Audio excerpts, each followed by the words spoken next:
Take me on home to the asylum. Never alone in the asylum. Anarchy ruled, it was wild, but through it all you never smiled. Joke's on you, I'm in your head, so look who's laughing now.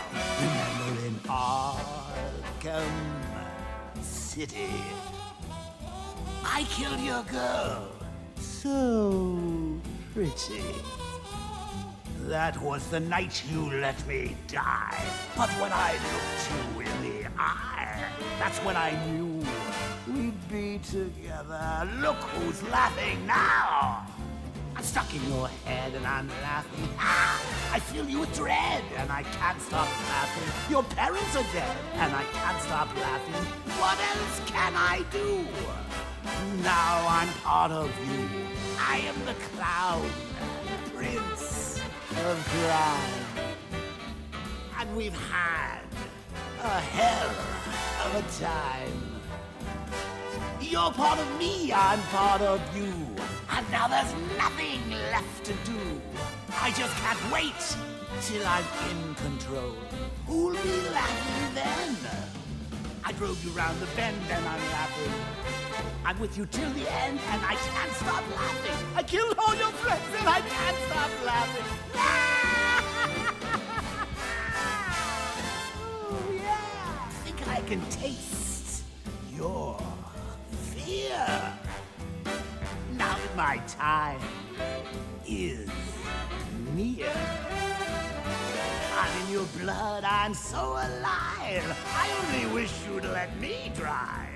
It won't be long till I make you kill. Who'll be laughing then? Barbara's dead and I'm laughing. Ah! Jason Todd's dead and I can't stop laughing. I'm even dead and I can't stop laughing. What else can I do? Now I'm part of you. I drove you round the bend and I'm laughing. I'm with you till the end and I can't stop laughing. I killed all your friends and I can't stop laughing. I'm cock-a-doodle-doo. All because of you. I'm stuck in your head and I'm laughing. Ah, I fill you with dread and I can't stop laughing. Your parents are dead and I can't stop laughing.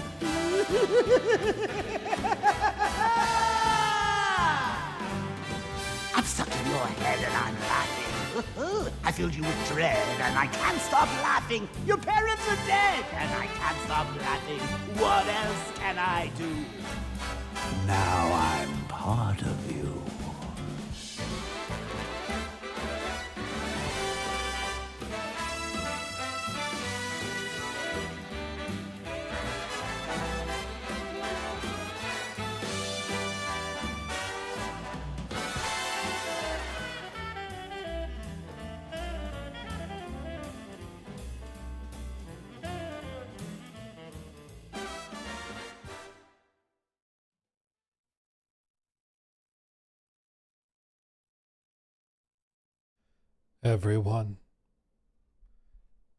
Everyone, you know why we're here. To sit together and to appreciate Todd and his wisdom forever and ever. Amen. Amen. You ready? You ready? We're going to light the candle preemptively, okay? But we need to have our Latin chorus play while we do this. This is the only right use for AI, okay? Blake Rogers 9600 donated $10 through Super Chat. Thank you. Dude, it's crazy the amount of hate Larian and the Lords of the Fallen devs have been getting by other devs and journos. They also seem to have completely turned on E33 too. What's up with that? I don't know if they've turned on Expedition 33. I think it's just whenever anything sweeps the Game Awards, it's now okay to hate on it, you know? Because now it's no longer the underdog, now it's the big dog. You know, if you're beating up on Expedition 33 in November, then you're punching down, you know? Whereas now you're punching up. and then it's okay. So then there's always going to be contrarians, you know, who like to throw fits about stuff, but that might be part of it. As for the disconnect with Larian and Lords of the Fallen, I don't know what's going on with Lords of the Fallen, but as for Larian, I'm assuming you're talking about the AI stuff. I think it's a great example of how I think there's going to be two kind of things. For one, people are really sloppy with what they mean by AI, which is a problem. You know, sometimes a studio says we use AI in our workflow. They mean like AI summarizes player complaints in a spreadsheet and then reformats it, or like they use AI to help write emails. And I don't think any of us have a problem with that. That's just using a tool. Where the problem comes, I think, for a lot of people, is if it turns out you're like using AI to write the script for the game or something like that, then people have a problem. But like, there's no specificity with a lot of these discussions. It's frustrating. It's frustrating. Anyway, let's do this real quick. Todd Dominus est, let us play. And I hope you'll join me as I light the candle before we discuss Todd and something I may or may not have low-key kickstarted. Sorry, not sorry. You ready?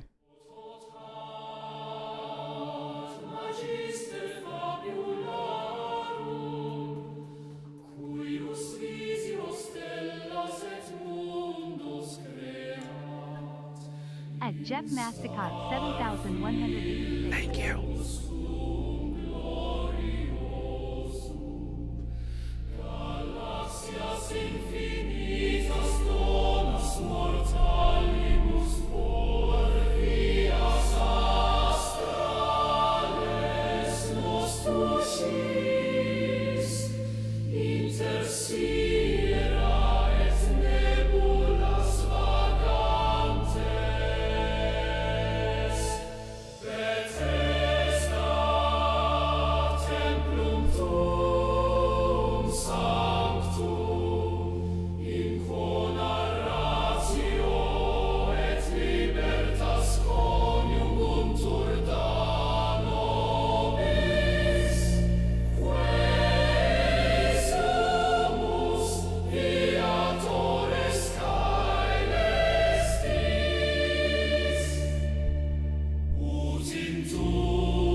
Amen.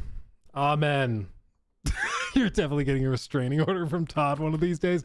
Dude, it's not like they're inviting me to these events anyways. We might as well have fun with it, you know? people like, oh, I mean, this is what happens when you have nothing to lose, you know?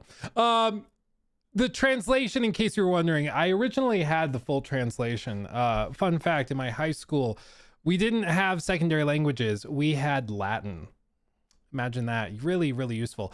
The translation roughly is, "O Todd Howard, master of stories, whose vision creates stars and worlds, and Starfield, your glorious work, you give endless galaxies to mortals. Through the astral paths you lead us, wandering among the stars and nebulae.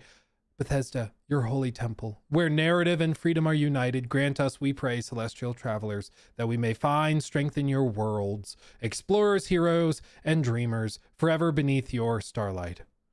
Amen." Amen indeed.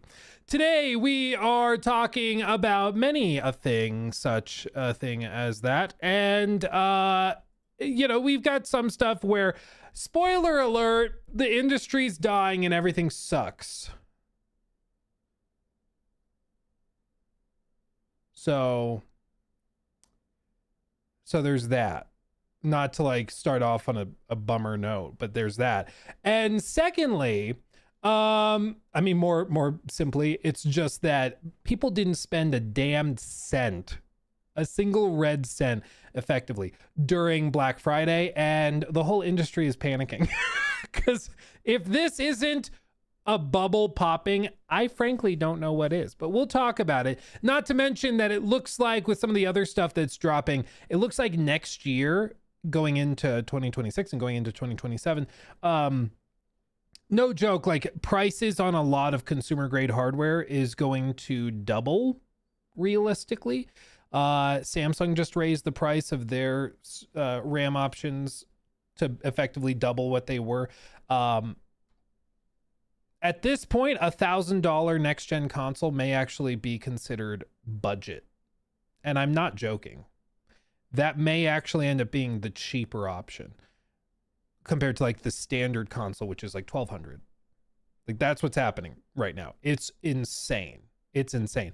All of that's happening at the same time, while as you can see, as the average selling price in the industry has gone up, there's a clear trend in terms of hardware units sold down.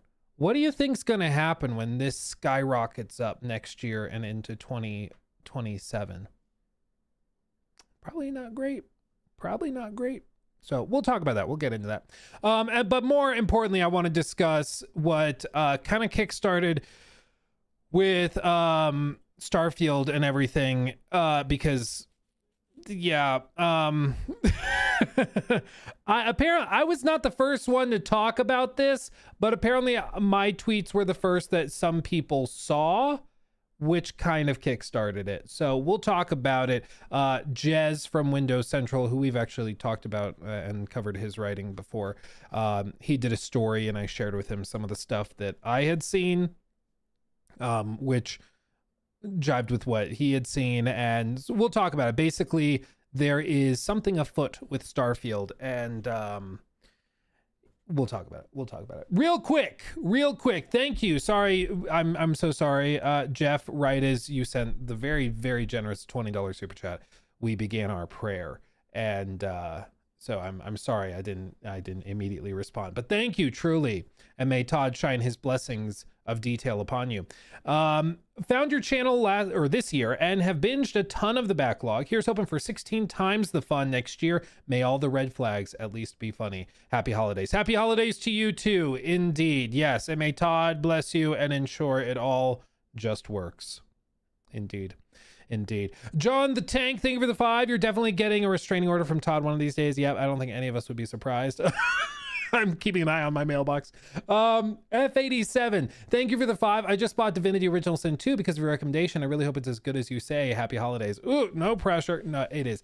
It's very good. And what's crazy about it is like, it's also really good as like a co-op game too, because it's very Baldur's Gate coded, of course, but it's not. Like it's still got its own identity and vibe. It's very good. You'll play it and you'll be like, oh, I can tell these guys went on to make Baldur's Gate. Like, yeah, all of the DNA is there for sure. Let's see. And then Blake, thank you for the 5. They're going to have to extend this current gen. Ain't no way people are going to afford next gen. How are they going to make money off of us? Well, I think it's pretty clear what this means is that, you remember the whole cross-gen thing that happened this generation where every game was like also on PS4 and Xbox One for like 2.5, 3 years? That's going to happen again. 1000%. I'd be surprised if you see any like true next-gen exclusive games until like 2030. And that's assuming they actually launch next gen in 2028. They may not. They may actually postpone it and go to like 2030, which is what you're suggesting. Would not surprise me at all. Mr. Joker, thank you for the super chat. Et patri et fili, sorry. Et Todd sancti. Amen. Todd sancti. Amen. Indeed. Thank you, Melissa. Gee whiz, 5 gifted memberships over on YouTube. Boom. Oh, I need the Jeff Keighley soundbite. Hold on, patience. It'll be worth it. I have to scroll so hard, so firm, so fast. Oh my God. I'm scrolling so hard. At Sly Black Fox donated $19.99 through Super Chat. Which games are you most excited for in 2026? It is looking pretty stacked. Oh baby. Sly Black Fox. Thank you for the 20. That's ridiculously generous. That makes me feel like. Boom! As for what I'm most excited about for next year, I think there's a couple of tidbits. So I'll broaden it. Okay, you said excited. I'll broaden it to like, what am I most anticipating? Because that allows me to also say stuff that I'm not necessarily sure is going to be good. Okay. For one, I mean, obviously goes without saying, but I'm going to say it anyways because I'm me. GTA 6, of course. I think everybody's anticipating that, and I'm sure it's going to be very good. The Black Flag remake, I'm very intrigued by. It could either be amazing or utter garbage. We're going to find out. Crimson Desert is also very high on my list. Crimson Desert just looks, it looks so good and it looks so different. And I just whacked myself in the face. It looks so different. You know, I'm here for it. And I think, you know, what I've been told is that they have really, really worked to respond to player feedback from the play tests and the demos and stuff. And it's always tough with that. Like, hold on, Crimson Desert. It's always tough for them because they do, like, say, a preview where they show some stuff that, you know, looks really, really good. But naturally, that demo that you played in December was compiled in October, and that version splintered off from the base, like, main branch of the game in September. And so it's got its own share of, like, maybe bugs or graphical weirdness or whatever that have all been fixed probably by the time you play it, right? Because these games are still in development. And so they will fix it and they'll work on stuff. And the things that frustrate you may not even be a problem in the game by the time you're trying it, but because of how game development works, it just kind of happens that way.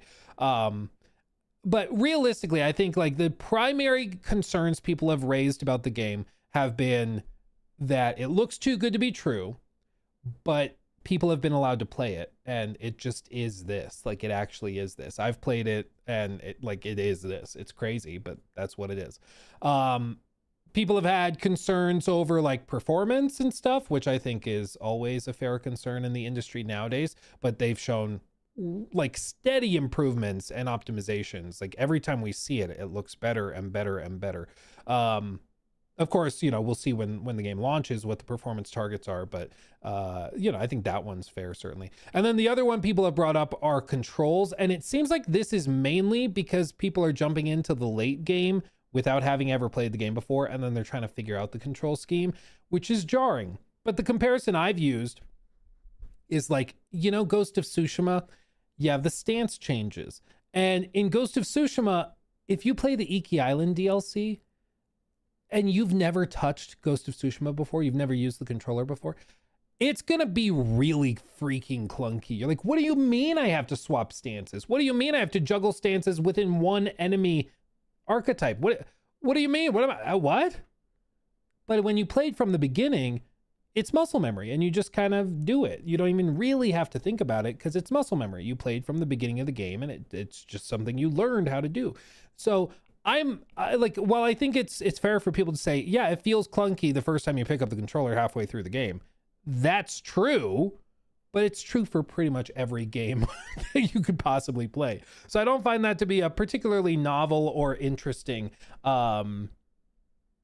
critique. You know, maybe if we play the game from the very beginning and people still say the controls are clunky, then that's a different complaint. You know, that's a separate thing. But as for right now, I'm not convinced that that's going to be a problem. I do think it's a game that shows really, really well. I mean, obviously the trailers we're looking at right now are very, very impressive. And these are just snippets of what the game has to offer. There's apparently a ton more stuff, and there's going to be more stuff revealed in the next month or so that's going to be really exciting. So I think that this one is very much highly anticipated. The other one, of course, this isn't going to surprise anybody. Like, this will shock nobody. One of my other most anticipated games, Lego Batman. I mean, come on, dude. This Make looks sure he so stays good. secured at all times. You want to see a magic trick? The city has become a breeding ground for suffering and injustice.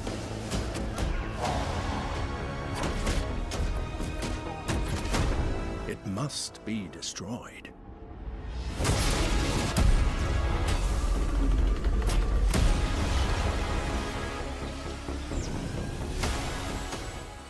Dude, I'm looking forward to this so much. Like, it's literally the spiritual successor to the Arkham franchise that I never thought we would get. The idea that Rocksteady blows it so bad with Suicide Squad that people are wondering if the studio is even going to exist in a month. And then the Lego Batman games come along and take up the mantle. I mean, it's pretty freaking crazy. So I think that's going to be really, really good. One of the other games I'm anticipating greatly, because I just think it's a very interesting melding of expertise and like focus, if that makes sense, is 007. Like IOI, if you've never played an IOI game, it's hard to explain to people just like how many different ways of doing things there are. There's so much complexity because their games are all systemic. It's all about just kind of building a playground for people. And when you've played Hitman, you know exactly what I'm talking about. But the idea that we're going to get that Hitman level of complexity paired with a 007 storyline and like production scale, I find very, very intriguing because it really does seem like a melding of Hitman and Uncharted, which sounds awesome to me. Because one of the complaints of like the Uncharted games is that often the gameplay is kind of like so-so. It's good. It's not bad. It's just like, yeah, good enough. But with this, if we could get Hitman levels of gameplay complexity in a 007 package, I mean, that's going to be baller. Like, it's going to be crazy. You know, not a perfect showcasing here either. Like, one of the biggest concerns is like performance, for example. So like this is the most replayed section. I don't find it to be too egregious. It's just like a loading buffing zone. For me, the part that worried me was when he was pushing the crates. Yeah, here the frame rate kind of tanked, and you know, it's not the end of the world. Clearly it's like still playable, but barely. So I mean, it's starting to really stretch the bounds of playable in that spot. So we'll see if they can continue to optimize and improve it. Comes out in March, so we'll see. But I think the performance is definitely something I'm gonna want to see a deep dive on. I'm gonna need that Digital Foundry video, you know. Gonna need to see that Digital Foundry video. And they recently revealed at the Game Awards Lenny Kravitz is going to be the bad guy in it, and I actually really like that casting. It reminds me a lot of Pagan Min from Far Cry 4.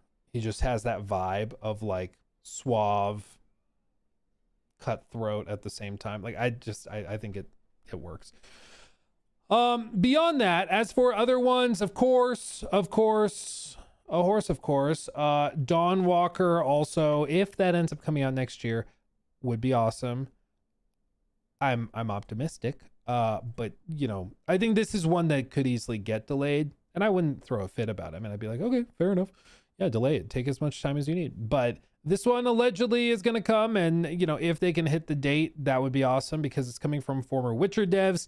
The idea that literally playing through quests at different times of day is going to totally alter what is available to you and what happens. It's almost like built in, there's two different playthroughs built in, because like you can do one playthrough as like full vampire at night, and then another playthrough leaning into the human side of I think it's Colm, something like that. And I think that's perfect. I think it sounds really exciting. And again, being from Witcher devs, they don't have to do too much convincing for me. I think it looks baller. Other things people have brought up, for example, the combat people said initially was clunky, and I think the first showcasing they had was clunky, but it was also like pre-alpha footage, and when they showed it again, it looked way better. So I'm confident it's just going to keep getting better and better as time goes on. So that one I'm also very, very excited for. Another one I'm intrigued by. I'm very intrigued by, but I'm not sure what to think of it yet. Is a little known, it's from a little known developer that, you know, I think some people might know of them, but I mean, it's the first I'm hearing of them. You know, the guys, they did some game called Elden Ring, I think, and they have a game coming called The Duskbloods. And this is a Switch 2 exclusive, and it's a multiplayer game. You know, I think that this is probably going to end up being like pretty good or even really good. But like, Switch 2 exclusive? Really? Like what? What are we doing? What are we doing? And I think it'll be good, but I'm mainly interested in seeing how I'm interested in seeing how like the community, the FromSoft community reacts to it, you know, because they may end up going and buying Switch 2s and everybody plays it and eats it up. They may say, screw that, I'm going to wait till it comes to PC, if it ever does. There's no confirmation it will. Like we don't, I mean, that's just speculation at this point. Maybe Nintendo paid only a year of exclusivity. Maybe they paid for permanent exclusivity. We don't know. But I mean, it's the Hidetaka Miyazaki project after he worked on Shadow of the Erdtree. This has been his thing. So it's his focus, and you know, everything he touches turns to gold. But I don't know, man, a multiplayer game, I'm already like, eh. And then you say it's a Switch 2 exclusive, I'm like, eh. So it's just double, and I don't know. I don't know, man. I'm very intrigued, almost more by the business side of it than I am by the game. You know, the game may end up being like pretty good or pretty bad, but I'm mainly interested in how the community reacts to it. I think everybody agreed when this was revealed to be a Switch 2 exclusive. We were like, what the like, it was so bizarre. So that one I'm very intrigued by. I just don't know what's going to happen with it. I really, really don't. Other ones, Clockwork Revolution, Fable, if those ever launch, that'd be cool. It's not impossible that we see like a Fallout 3 remaster next year. It's possible. Phantom Blade Zero looks baller. I mean, there's a lot. Next year's gonna be a lot. The Expanse. Yeah, The Expanse looks crazy. What else is there? There's just a lot, dude. RE9. Oh yeah, duh. Obviously, that's early in the year, but yeah, that one also looks crazy. So Requiem looks crazy. There's just so much, dude. Wolverine. Yeah, if Wolverine ends up launching next year and doesn't get delayed, that's gonna be crazy. Dude, there's just so much. Oh yeah, Felt That Boxing. If that comes out, yeah, that'd be awesome. That's gonna be crazy. I'm sure it's gonna be just like, you know, button mash or whatever, but I'm excited for it. Reanimal, yeah, I do really like that studio. Gears E-Day. Excuse me, Gears E-Day. Gears E-Day. If that comes out next year, yes, that'll be baller. Saros, yes, Saros is also gonna be crazy. I cannot wait to break a ton of controllers trying to beat that game. It's just a lot, dude. There's so much. There is so much. But I'm here for it. It's going to be a good year. What I'm interested in, though, is I think there's probably going to be a lot of clustering. We've already seen it in March. So a lot of games are coming out in March. We'll see a couple in February. But I think it's all going to be February, March. April is probably going to be a little dry. I think Xbox is going to have a lot of stuff in April. That's my suspicion. But April will happen. May, we'll get some announcements leading into Summer Games Fest. Summer Games Fest, the Xbox Showcase, everything happens in June. And then in June, we will probably get a couple shadow drops, honestly. Like I'm I think that after Oblivion, I think it's probably going to happen. So probably a couple shadow drops in June. July is always dead as hell. And then once we get into like August, I think late August into September and October is going to be insane. I think there's going to be so much stuff crammed into late August, September, October. November is going to be dead except for GTA 6 and probably Call of Duty. And then December is going to be dry as well. Maybe you get like some smaller games like, you know, indies or double A's that launch in December. But yeah, I think like November is going to be pretty dry. Probably the Halo anniversary, whatever, drops there because it's in November. But that's my guess. Is I think September, October are going to be ridiculous. So buckle up. Buckle up. Can we say that GTA will get delayed to 2027 yet? Dude, if they did that, that would be absolutely insane. I mean, nothing's impossible. I think that the odds of that, though, are only like 5%. I think the odds of that happening are quite low. But we'll see. If it happened, it'd make me feel like this. Boom! At Hidoobie Groovin donated $10 through Super Chat. On Highguard's Steam page it calls itself a PvP raid shooter and mentions raiding bases, so my crackpot theory is the revolutionary part is that is a AAA take on Minecraft Bed Wars.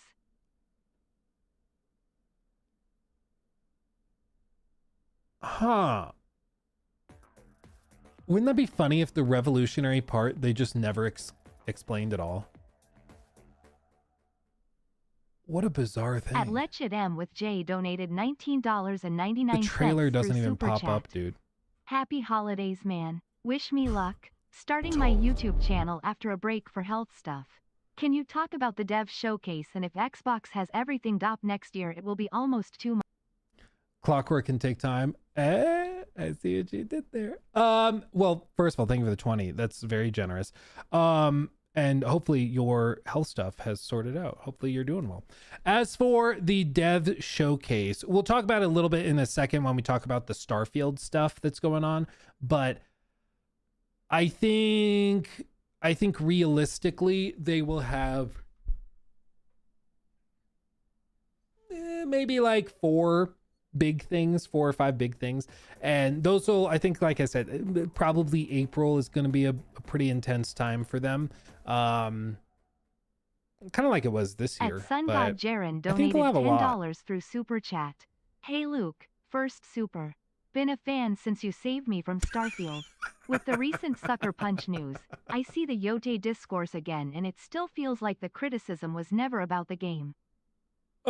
Yeah, I mean, it depends, I guess, on whose criticisms you're listening to. A lot of the like culture war guys were upset because of I'm forgetting her name. I'm sorry, the lead actress. At Luke Smith 9723 donated $9.99 through Super Chat.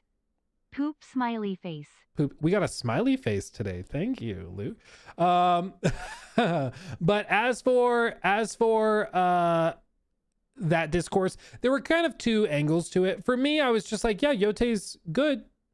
It's just like I personally thought the main story was not as good as Tsushima, but mechanically, in terms of the gameplay, presentation, all of that, it is better in pretty much every single way. I just like Jin Sakai as a character way more, and I thought the writing was significantly better in the first game. But it doesn't mean that Yote's therefore bad. It just means I think Tsushima's better. You know, it's like. If one is an 87 on Metacritic, the other is an 89 or a 90. You know, they're both very good. But it got caught up in culture war stuff, which always kind of complicates things. Even now, like you're seeing Highguard also get caught up in somehow culture war stuff, which I find bizarre because like I like Suicide Squad, I could kind of get it. They gender swap Mr. Freeze and like, or Dr. Freeze. Who knows what he's called. And so I like understand maybe throwing a fit over that. It was pretty freaking cringy with most of the stuff they did in that. But with Highguard, like really, we're throwing a fit over this? How is this like, I don't know. I don't get it. I don't get it. Yote has harder combat than Tsushima. I personally, and this is just personal preference, I preferred stance changes over weapon changes. I just thought it was more fluid. I like that better. But some people love the weapon changes because it allows you to change distancing. But I personally greatly prefer stance changes over the weapon changes. You know, I just thought it was smoother. But if you like the weapon swaps, that's totally fine. I preferred the stance stuff. Okay. What are we talking about today? Well, Sun God Jaren said that I saved him from Starfield, and that means we got to talk about it. You know we do. You see, things have been rumbling. New segment. Starfield is back in our hearts. Flying with 6 times the detail.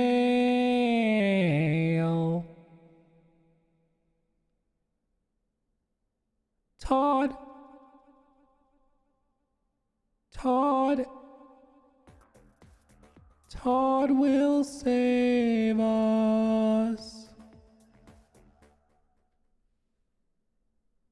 We can only hope. You can only hope. Sorry. So I've seen a number of tweets. How do I want to start this? Hold on. Okay. Sorry, Jacob. Sorry. I have to think about how we start the clip. Yeah, I have to think about how we start the clip. Okay. Real quick, Night Warden, thank you. Praise be to Todd and his stare of judgment forever and ever. Amen. My friend. And 40,000 bits. Gee whiz, dude. Golly. That's or 4,000. 4,000 still, dude. Gee whiz. Calm down. Thank you. Cough, Brandy Boy, Starfield weapon analysis. Hey, Kyle. Let's see what you're doing. Oh, man. What the hell kind of question is that, Luke? Is it going to read it? Or did the thing even go, that's too far? Is it not going to read it? Why is it not reading it? Wait, what would it take for you to take a big old bite out of Todd's cardboard magnificence on stream?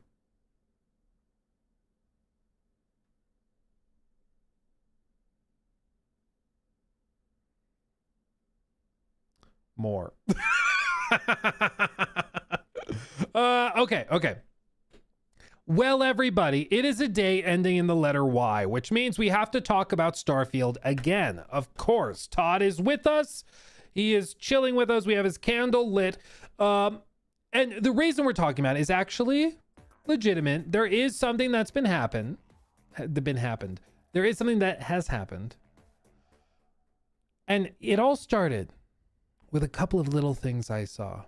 Okay? A couple of little things I saw. For one, I saw Paris post a picture wearing sunglasses indoors, the madman, saying, looking forward to the next chapter of Starfield in 2026. Maybe it's just connecting the dots. Nothing was announced for the game this year, and so naturally you can conclude that something will be announced next year, right? That seems fair. And then there were other things, like, for example, I saw that some YouTubers were mentioning that something had gone down. And I had heard a couple of rumblings from people being like, keep an eye for Starfield news. And this was in November, and everybody just thought, okay, Game Awards, right? Of course. If you hear in November, get ready for a reveal for this game, you assume it's going to be Game Awards. I think that's a fair assumption to make. But then Starfield didn't end up showing up at the it didn't end up showing up or anything. And so it was like, okay, well, what's happening? James, hold on. James, the guy, James, I'm sorry. Said for me, it's Juicehead's video on what's going on with Starfield at 7 minutes. What was in that video? Hold on. Because we will mention Juicehead in a couple of minutes, but if you're saying that there was something even earlier, that would be interesting. That would be very interesting. Okay. Starfield, Fallout 4, and what's going on with Bethesda? Do you hear the people singing about Starfield updates?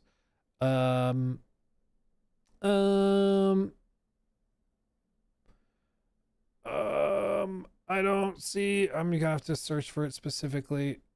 Juice had what? Oh, was it this 6 months ago? That would have been further. That would have been further out. Is this what you're talking about? Because I think this is an exceptionally well monetized audience right now. Bethesda's Sorry. What a time to click in. I think it's a very well monetized audience. releasing regular paid mods for both Starfield and Skyrim. And from the conversations I've had with creators, these are making pretty good money.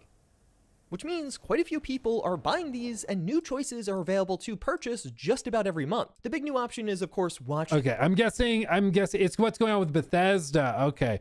I mean, it's pretty freaking funny that I click on it. The first thing is about monetizing the audience. I'm sorry. That's pretty funny. That's pretty funny. That's pretty funny. Let's see. What is going on with Bethesda is what you said. What is going on? What is going on with Bethesda? You said this is what sparked your interest. Been incredibly sparse, as new content such as new DLCs and even new ways to travel are confirmed, but seemingly for 2026. What I will say is I've seen some things. I'm very, very excited for the future of Starfield. I think 2026 has serious potential, but when you look at 2025, and that's it. That's all he says. Okay, that's fair. That's fair. So my understanding is that there were also a number of other people that were low-key confirming it, but nobody was really sure if they were allowed to confirm it or not, which is also kind of funny. So for example, Greg Miller in a members-only video Crippled Steel donated $10 through talked Super about it Chat. as well. Gee, I wonder why Luke doesn't get invited to Bethesda events. Also, Luke's chat. How much to bite Todd?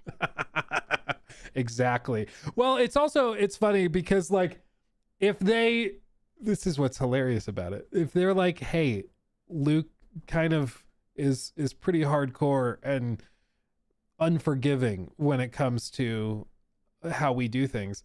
And if he so we don't want him to come to our event and talk about what we're doing. And so it's like, okay, so I'll stay at home. I don't sign an NDA, and now I can just talk about it. Like, there is an actual strategy with companies where they will go to like the fiercest critics and they will try to get them. What was that? What was that sound? That was weird. They will try to get them. Oh, I see what it is. Oh, it's the bits. They will try to get them to go and sign an NDA so they can't talk about it. So like if you have somebody who is a hardcore critic of like Call of Duty, invite them to a Call of Duty event, have them sign an NDA, then you don't have to worry about them talking about it for a month, 2 months or whatever, you know? And for some people, they can't help themselves at events. They're like, ooh, I'm so excited. For me, I'm like, I don't care. This was a digital event. They watched a video is what we're saying. But anyway, continuing. Refocused. So there was also little things like Greg from Kind of Funny said that he attended a Starfield event on the future of it, but couldn't say anything. I asked Bad Playable for a link and he came through, actually found the link. And basically it's a members only video behind a paywall where he's in his car talking about it. So naturally, for obvious reasons, I'm not going to like reveal that because it's behind a paywall. It's not my place, but he does in that video mention the this something is happening with Starfield and he's going to be able to talk about it in the future. Paired with that, there were also other postings in the last few days. For example, Detective Seeds mentioned it in a couple of little things. So let's see. where the original post was. I think it's just the one he quoted, I think. Starfield 2.0 is really going to surprise players and get them to come back. I think PS5 players are going to really enjoy it. Now, my main concern with 2026 so packed with games, so I might be hesitant to give it a look. Closed door demo was held recently, just FYI.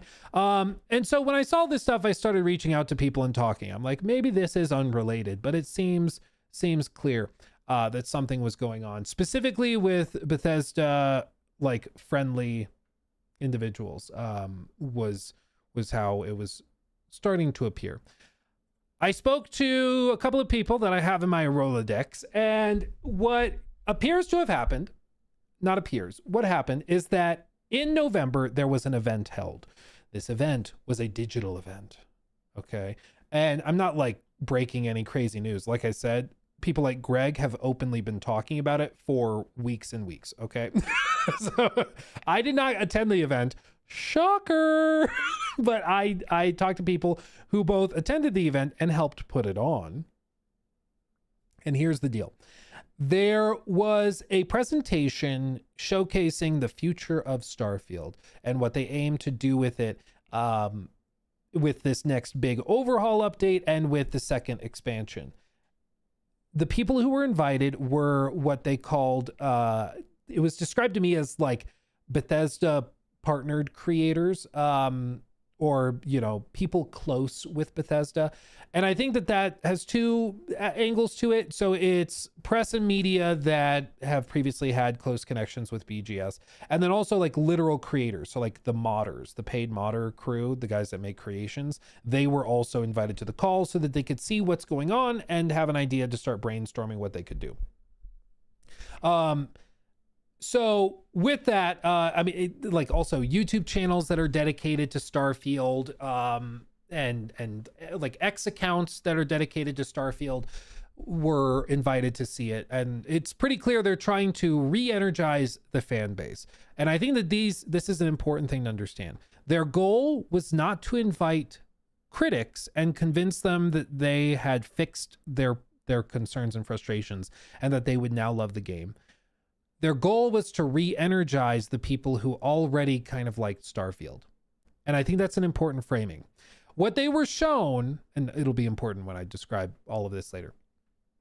What was shown was apparently a number of things, such as mentionings of the PS5 port that will be coming. It's also being reported, I didn't hear this, but Jez Corden from Windows Central said that he had a source, or sources, shout out. Seems we shouldn't have to wait long to find out more. I saw a post from Luke Siemens on X that crystallized rumors I've been hearing that Bethesda recently held an event behind closed doors to showcase some of its plans for Starfield. I spoke to a few people with first and secondhand knowledge to try and catch a glimpse of what we can expect.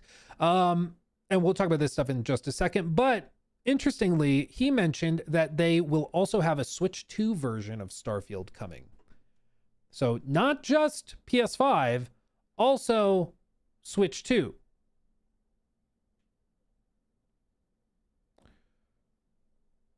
Which I don't know why I didn't expect that. I mean, it kind of makes sense if they're porting everything everywhere that they would do that.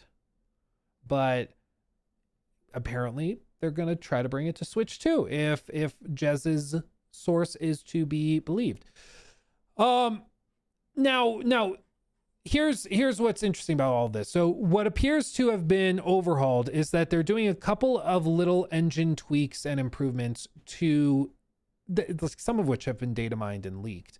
But they're doing a couple of things that are interesting. So for example, there was another little game that ignited a lot of discourse about a year and a half, a little over a year ago, I think it was, called Star Wars Outlaws. Now, this got, it was not ready for prime time when it launched. It needed more time in the oven, certainly. But one thing it did that was genuinely really cool, as Nick Tech clipped here, was this. When you went to fly towards a planet and you would land on it, it would do this really cool transition where it would cover up its load screens. So it would actually go and have you fly into a cloud, and then it would do sort of a blurring kind of thing. You'll see it here in just a second. And it would cover up the load screen while keeping you immersed in the game as if you're flying. Even though now the game has taken control of the ship, you're no longer in control. It's flying you straight down here. You'll see this smooth transition. You go into the clouds and everything. And this is a load screen, just like Starfield has, but it don't feel like it, and it feels a lot better, as you can see. You just immediately transition down, not immediately, you transition down to the planet's surface, and then you land. Now, technically, depending on your hardware, that thing you just saw was longer than the transition that you would see and the load screen that you would see in Starfield. But it doesn't feel that way because it keeps you immersed and you're in the game. So it's just more fluid, as it were. Of course, as you can see here, he also compares it to something like Starfield, where you can fly as much as you want towards the planet. You'll never arrive because it just kind of magnetically opposes you. And so eventually, if you want to land on it, you have to press a button and select the landing site, as you can see he does here. And then this will then generate a sort of bathtub or a fishbowl of a landing zone. You go into a loading screen and then wait for it.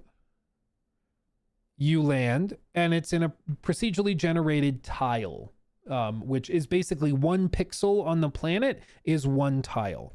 And so then when you land, there's another little load screen to get out of the ship. You can either exit the ship directly, as you can see right there, or you can exit into the like loading bay and then exit out onto the planet's surface.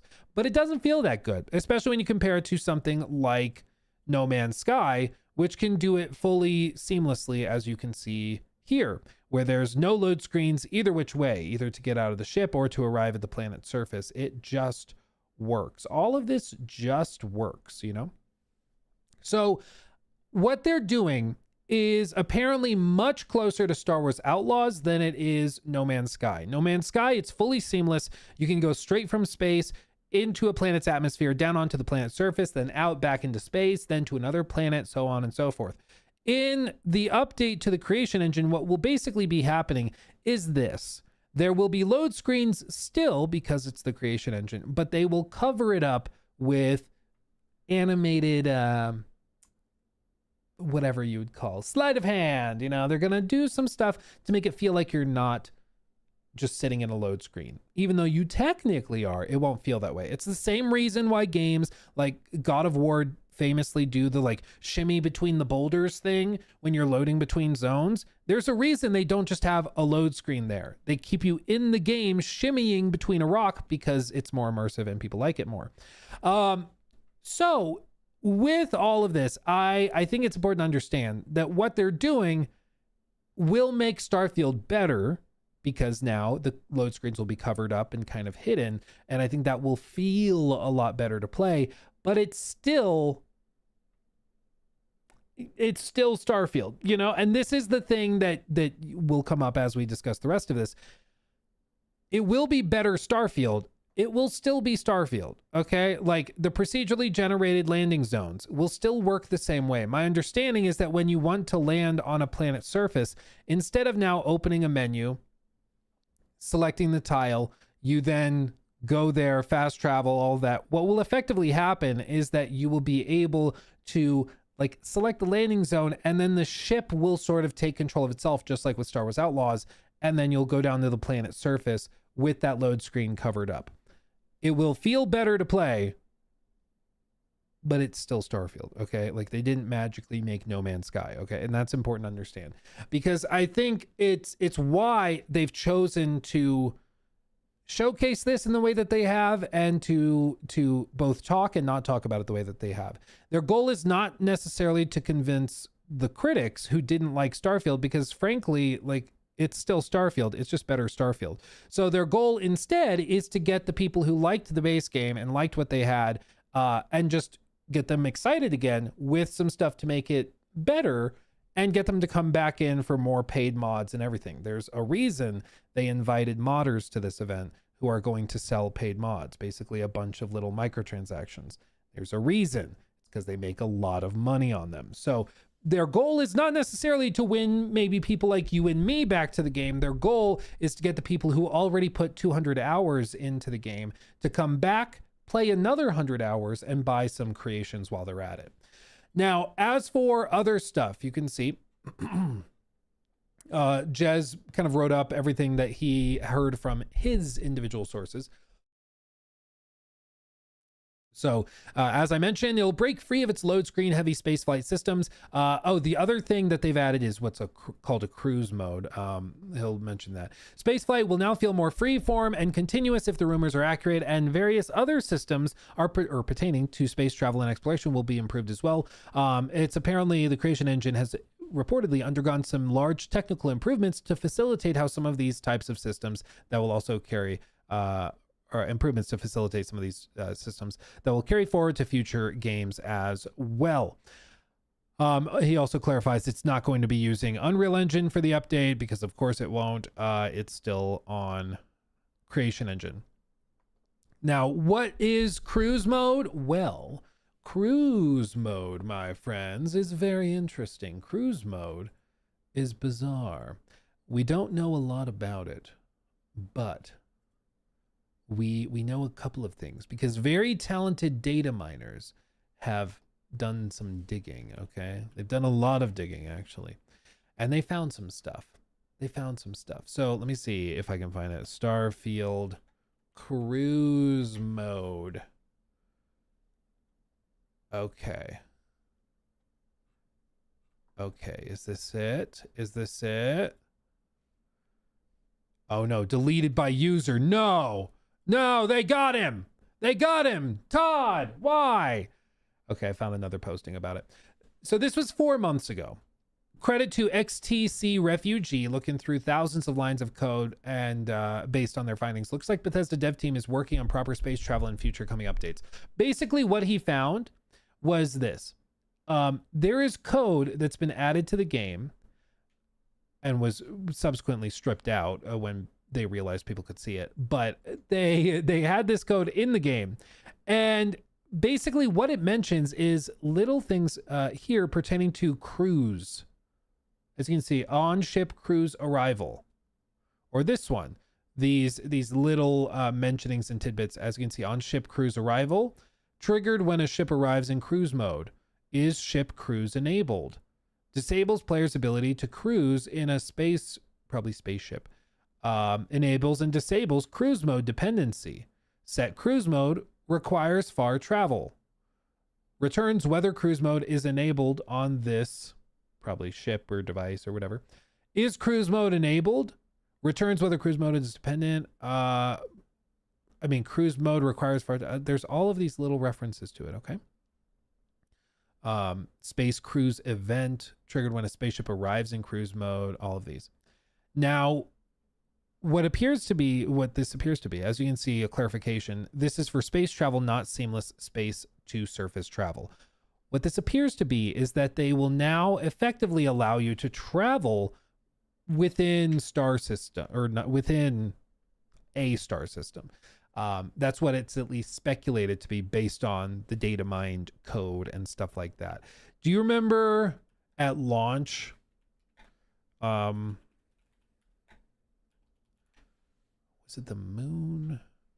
Yeah, at launch, Alana Pierce did this video where she went and recorded herself flying to the moon in Starfield, or to a planet in Starfield. One of the wildest things about this is that even while I was asleep, streaming nothing but space, which, by the way, I was also sleeping too, right? It is actually really calming. The only downside is that I have one crewmate on my ship who would occasionally cough. Other than that, it's very peaceful. There were like 4,000 people watching while I was asleep.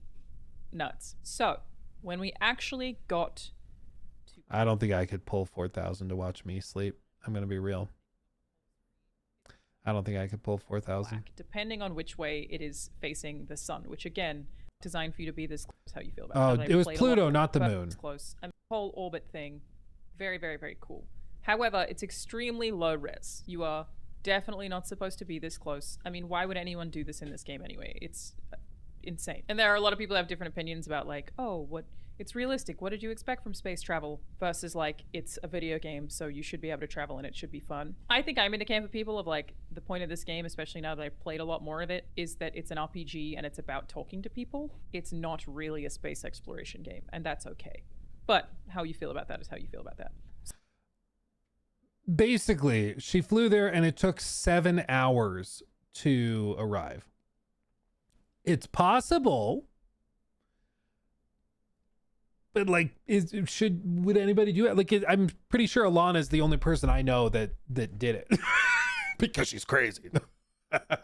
Like 7 hours, but it's technically possible. So what appears to be happening is that they will allow you to set cruise mode, which will let this happen much faster than 7 hours. And they will allow you to arrive at the planet and then land on it using that Star Wars Outlaws-esque covered loading screen animation thing. That's at least what appears to be happening. It doesn't seem clear at this point if it will allow you to travel between star systems without a load screen. Realistically, what I think they might be able to do is, you know, in Starfield where you do the jump and then it shows the animation of like time itself ripping open as you jump through the whatever wormhole or whatever it's doing with the warp drive. Maybe they could do it where you select the planet or the star system you want to go to, that's however many light years away, and then they show the ship going through that jumping. They do the same kind of covered load screen, and then you arrive at that star, that solar system, and then you could freely fly within it, only having to sit through that load screen when you arrive at the planet. That would be legitimately very, very cool. I think that there's like all of these things significantly improve the game. And I think that they would significantly improve the flow of exploration because you're not sitting in front of a picture of a load screen. You are instead still immersed in the game. Your hand never goes off the controller because it's all right there still happening. I think, you know, it's still at its core, it's still Starfield. You will still arrive at procedurally generated tiles that have been generated based on the planet seed and the location on the planet you selected for landing. It's still Starfield. So like the repeated procedural generation stuff, none of that changes. It just improves that exploration flow. So it's better, but it doesn't magically change what the game is. And I think that this is the key point. It will still be Starfield. It will just be better Starfield. And this is why some of the people I spoke to said that they would not describe this as a Cyberpunk 2.0 situation. And I think that that is important because some people have been framing this as Starfield 2.0, as if this is straight up like a reinvention of what the game is. And I just don't see that. Like even now, if I search on X, Starfield 2.0, not 23.0, 2.0. So, I mean, again, it's said to be a 2.0 scale update, which will reinvent the game. I mean, I'd calm down a little bit. Secret Starfield event has fans expecting a 2.0 update. Fans, that is true. Fans are expecting that because some of the most hardcore like fans are describing that. As you can see, version 2.0. Mustafa, lots of rumors around massive Starfield 2.0 update. Rumors, Starfield 2.0 trial version sent to media, which is not what anybody is saying. Like nobody's saying they got it. Nobody, it's my understanding, nobody played it at the event. This was a hands-off demonstration, like video presentation. My understanding is that nobody played the update. It was played effectively by one of the like producers. It's also my understanding that this is not coming when people think it is, that it's coming a good bit later. So if you're expecting this to like shadow drop in April, I don't think so. I do not think so. I do not think so. This is interesting. I've never seen this before. WCCF Tech has this. Look at this rumor assessment. This is legitimately kind of cool. I've never seen this before. They have like a rating for leaks. That's kind of cool. I've never seen that. That's cool. Well, there you go. So let's see. Yeah, Juice had corroborated it. So this is interesting. Okay, so after all this started being discussed, people then, I think, realized that they were able to come forward and talk about it. So people started to do just that. So as you can see, Juicehead, he mentioned in that video that you mentioned earlier in chat, Juicehead's an awesome YouTuber, does great work. He said, seen lots of talk about the Starfield event popping up all of a sudden, not really an event. What I can say is last month, Bethesda Game Studios gave I and others an opportunity to see some of Starfield's future content. I can't say more, but I will talk about it in time, I think is what he means with the hourglass, but talk about it in time. And I said in the video that I'm excited for the future of Starfield.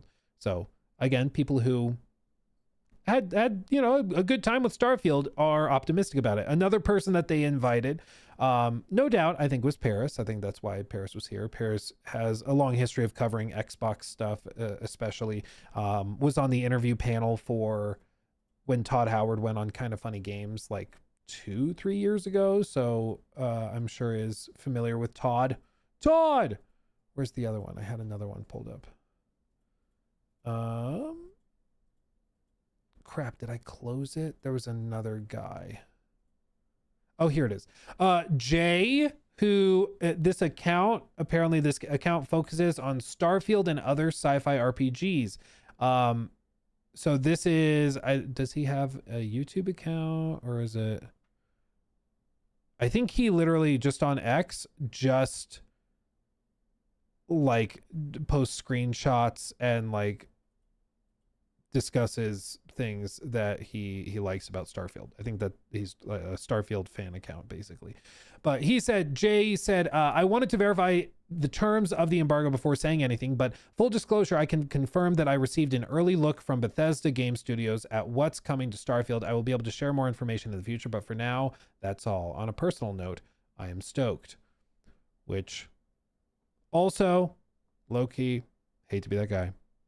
Apparently, you're not even allowed to say your feeling about something when you sign an NDA for it.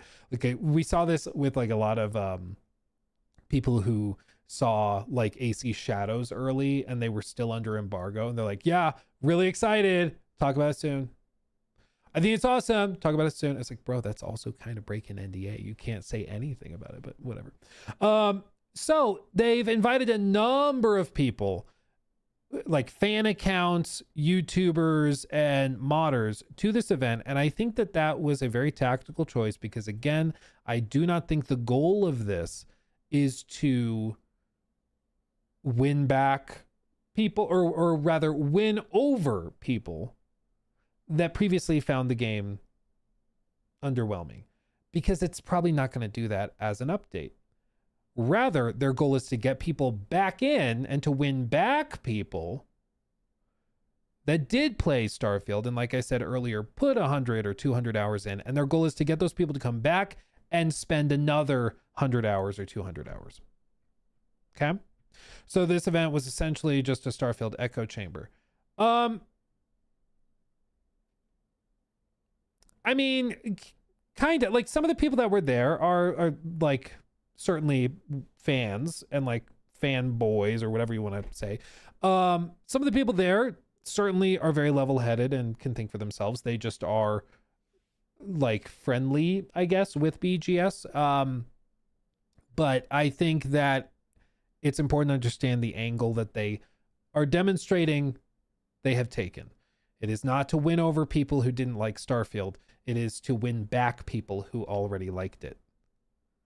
You know, and that's just a different thing.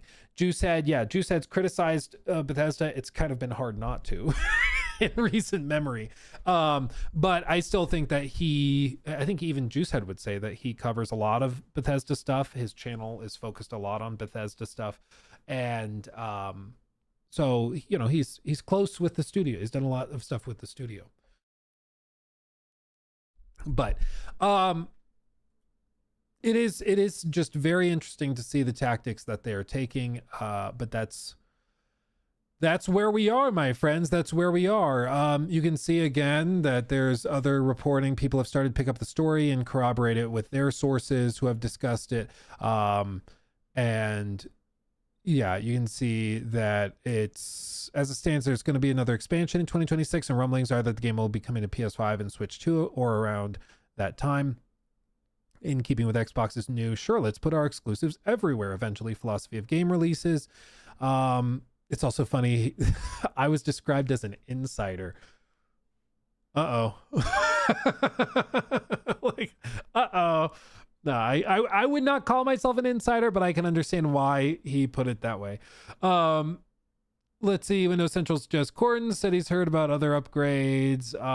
Let's see. This does not seem to be an event that was a big reveal of the coming expansion, which we still know little about. I've previously gone on record as being somewhat baffled by Bethesda continuing to invest this much into Starfield based on past data, namely the release of the not very good Shattered Space expansion created barely a blip in the game's player count, far less than you'd imagine a larger scale expansion would. And I say this as somebody who notoriously gave Starfield some of its highest scores. My only real guess here is that this stuff would be timed with the release of a PS5 or Switch 2 version, so a complete version of the game could be sold there right at launch, which could annoy Xbox players to a certain extent. After playing through the 2 resets of the universe and the Shattered Space expansion, I'm not sure I'd return just for the quality of life improvements, but the expansion, I think my curiosity will get the better of me, so I'll probably experience all those updates anyway, provided they drop at the same time, though there is some reporting the DLC may drop later than the rest of all of this. My understanding is that when they did allow for questions at the event, and when people were like when people asked either during the event or after, and again, we're using event, it was basically a digital presentation, but when people asked for clarification if the update, the 2.0 quote unquote update, if it was launching with the DLC or separate, they would not say. So maybe the answer is yes, but it could also be that they are still deciding it and figuring it out. I don't know. Yeah, prolific stalker, Luke Stevens. Well-known Todd sycophant. Dude, I kind of wish in these stories when they reference me that they would put Luke Stevens, in parentheses, who has a cardboard cutout of Todd Howard in his studio and lights a candle and sings hymns to him. That would be funny. So overall, I think that this will make Starfield better, but it's still going to be Starfield. I'm excited to see what it looks like and what it is, but I think it's crucial, even if you are a Starfield fan, and this is not coming from me, this is coming from people who were there. They are saying, don't expect this to be a 2.0 update. Don't expect this to be they might, for marketing reasons, call it a 2.0 update for all I know. Maybe they market it that way. But the people I spoke to who know what this update entails were saying it's not a Cyberpunk 2.0 update. Don't expect all of that, it's go into it expecting less, and then if it exceeds that, you'll be even more excited, but don't go into it with those insane expectations, because it's very unlikely that they will surpass them. Because again, I hate to be this guy. Who am I kidding? I'd love to be this guy. The last big overhaul update that Todd put out for one of his games was the Fallout 4 Anniversary Edition,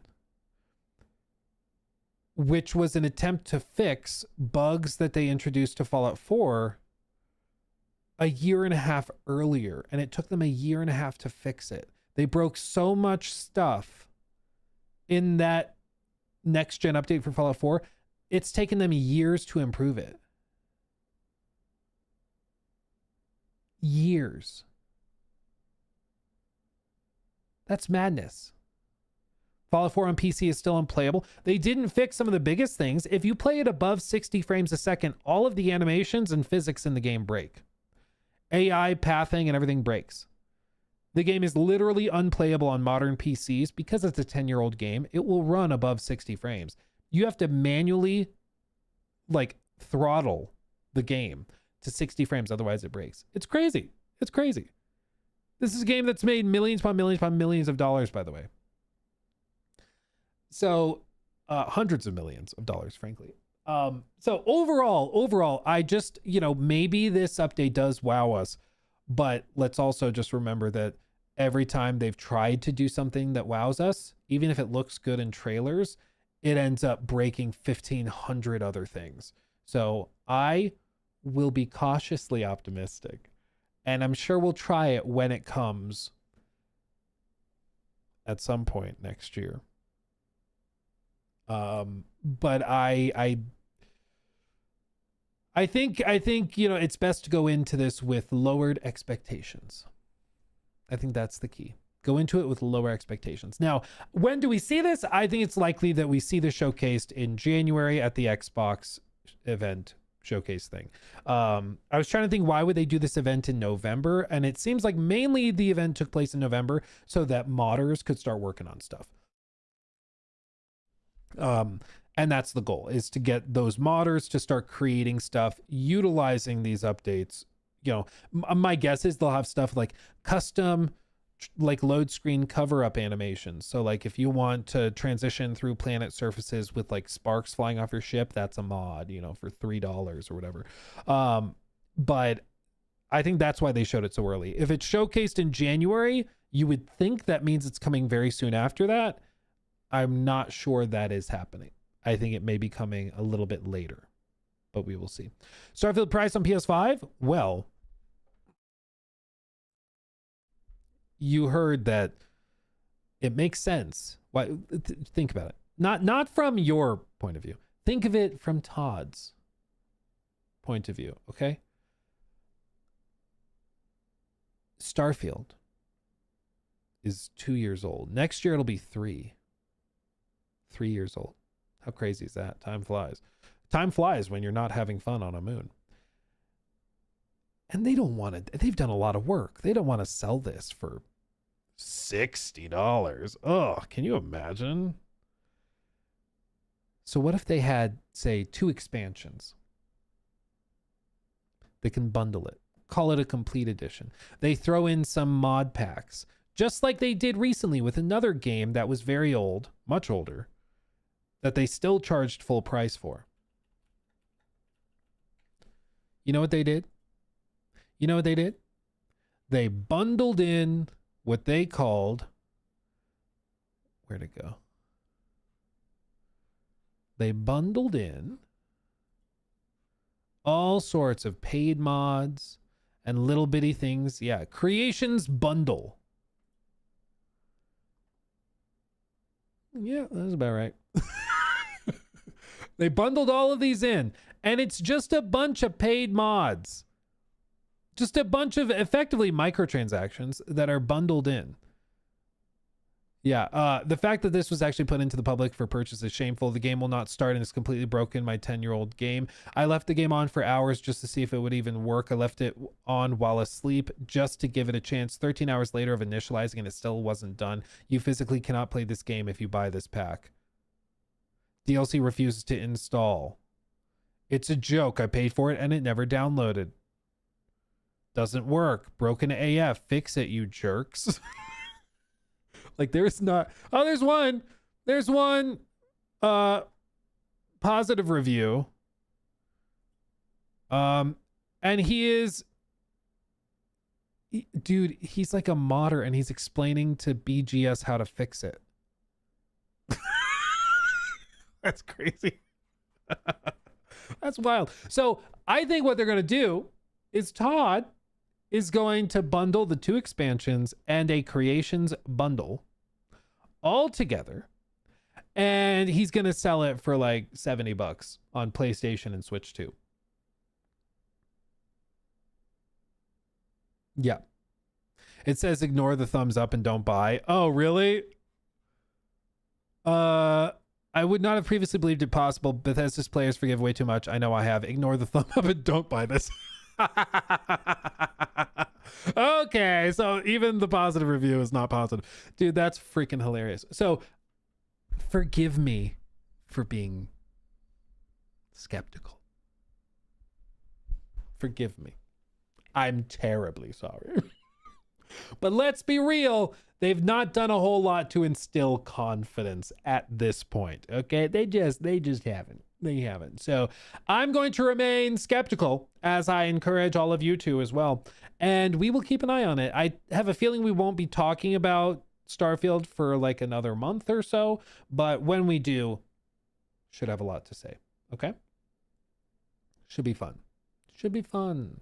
Who knows? Maybe by the end of the year they'll do something. But the thing is, my understanding is like most game studios, because I've hinted at this on our Discord and everything, but sort of announcement. I have been working with some other very talented creators on, not that I'm talented, they're doing all the work. I've been working with some very talented creators on creating our own game announcement reveal show that will launch in January. It's going to start very small, but our goal for next year is to basically grow it into a pretty big thing where we can even have some like mini documentaries made where we're going to travel to studios and see behind the scenes stuff. It's going to be legitimately really cool. Yeah, it's called New Game Plus. There's some amazing people involved with it. And if you missed it somehow, I think I shared it to lobby. I think. Let's see. I have a picture of the set where we filmed it. It was a legitimately really cool thing. But it will launch in January, and as part of that, we've seen a lot of like the behind the scenes of how this stuff happens. And it's my understanding a lot of the studios that we're kind of talking about on a regular basis, they go on break tomorrow. Yeah, here it is. New Game Plus. New Game Plus. Look at that. We got Luke, Lua, the one and only hunter mastermind of this whole thing, Jake, and then the one and only Rob as well. Ooh, it was a really good time. It was really fun. And Luke's big head, how dare you? Yes, it's huge. Yes, it looks like a watermelon on a toothpick. I get it. It's also exacerbated because Lua is freaking tiny, dude. She's tiny. And then I'd like to think I'm normal, but maybe I'm big too. I don't know. Damn, Luke, you're wide. I prefer the term thick. Got you. No, 3 C's. 3 C's. Yeah, you got it. Did Lua's bunny make an appearance? No. I think traveling with the bunny is actually quite frustrating and difficult. So I don't blame her for not wanting to do that. But yeah, we will be launching this in January, but it's been very, very interesting because we've worked with a lot of amazing studios. Many, even on some like pretty big games, we're going to have stuff to show and reveal like new information. It's pretty damned cool if you ask me. And this was our first show, like our first thing ever. And it's just going to get better and better and better. So buckle up. It's going to be awesome because I think our show for 2026, I guess, will be wild. We're already starting to work on some stuff, but it's also given me an idea of how a lot of that stuff works, like how Jeff puts on his shows and stuff. It's very, very interesting. It's really cool. I can relate to this, Luke. I too have trouble finding hats that fit. Dude, since I was a kid, I've had trouble finding hats that fit. My kids are having trouble finding hats that fit. My 2-year-old has to wear like a young adult's hat because his noggin is so huge. Yeah, it's a whole thing. I will say though, little Easter egg before we wrap up our conversation of Todd, and Jacob, you can keep all this into the stream clip. This is all fine. You can include this, but you'll see when this launches that throughout the show, my face gets redder and redder and redder and redder. And it's because I wasn't thinking. When we showed up at the venue for the shoot, it was like 20 degrees outside. Like it was freezing. So I'm wearing a hoodie. But I started by wearing the hoodie, which means for continuity, you have to keep wearing the damn hoodie all day long. And dude, the lights for this set were crazy. They had their own power supply. Like, it was crazy. So it eventually got up to like 85 plus degrees Fahrenheit in this room. And I was boiling. And so by the end of the show, you'll see that I'm like red and sweaty and stuff. That's why. Little plot twist for you. Little Easter egg for you to pay attention to, okay? But anyway, we'll get to that in January. We're going to do a reaction to it, and I'm going to share a lot of behind the scenes because I got to interview actually a lot of developers that have worked on some of the biggest games you know about, and even some big upcoming games that you guys bring up in chat regularly. So there's going to be a lot of cool stuff to reveal. But going back to all of this, I think if they were going to showcase the Starfield whatever update, it probably would have happened already, because most of these studios and places are going out of office tomorrow through the holidays, and they won't be back until early January. But what we know is happening in early January is an Xbox partnered developer showcase thing like they did this year. And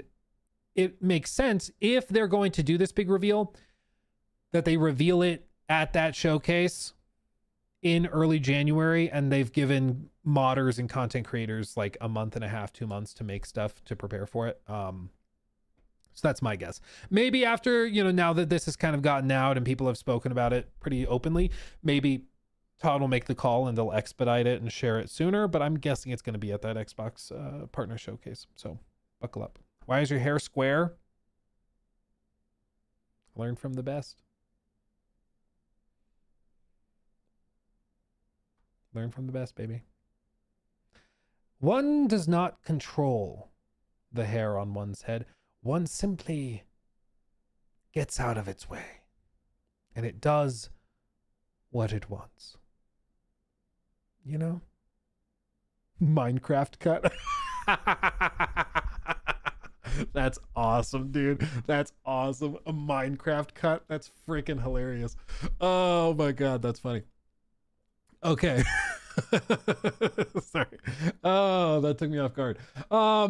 Let's see. Let me catch up on these real quick. Luke, that is because BGS is incompetent. If they're trying to hype the game to get modders to play and work on fixing the game, honestly, if you try so hard to get modders to play the game and fix it, it's unreal. Well, dude, I kind of shocker. I agree.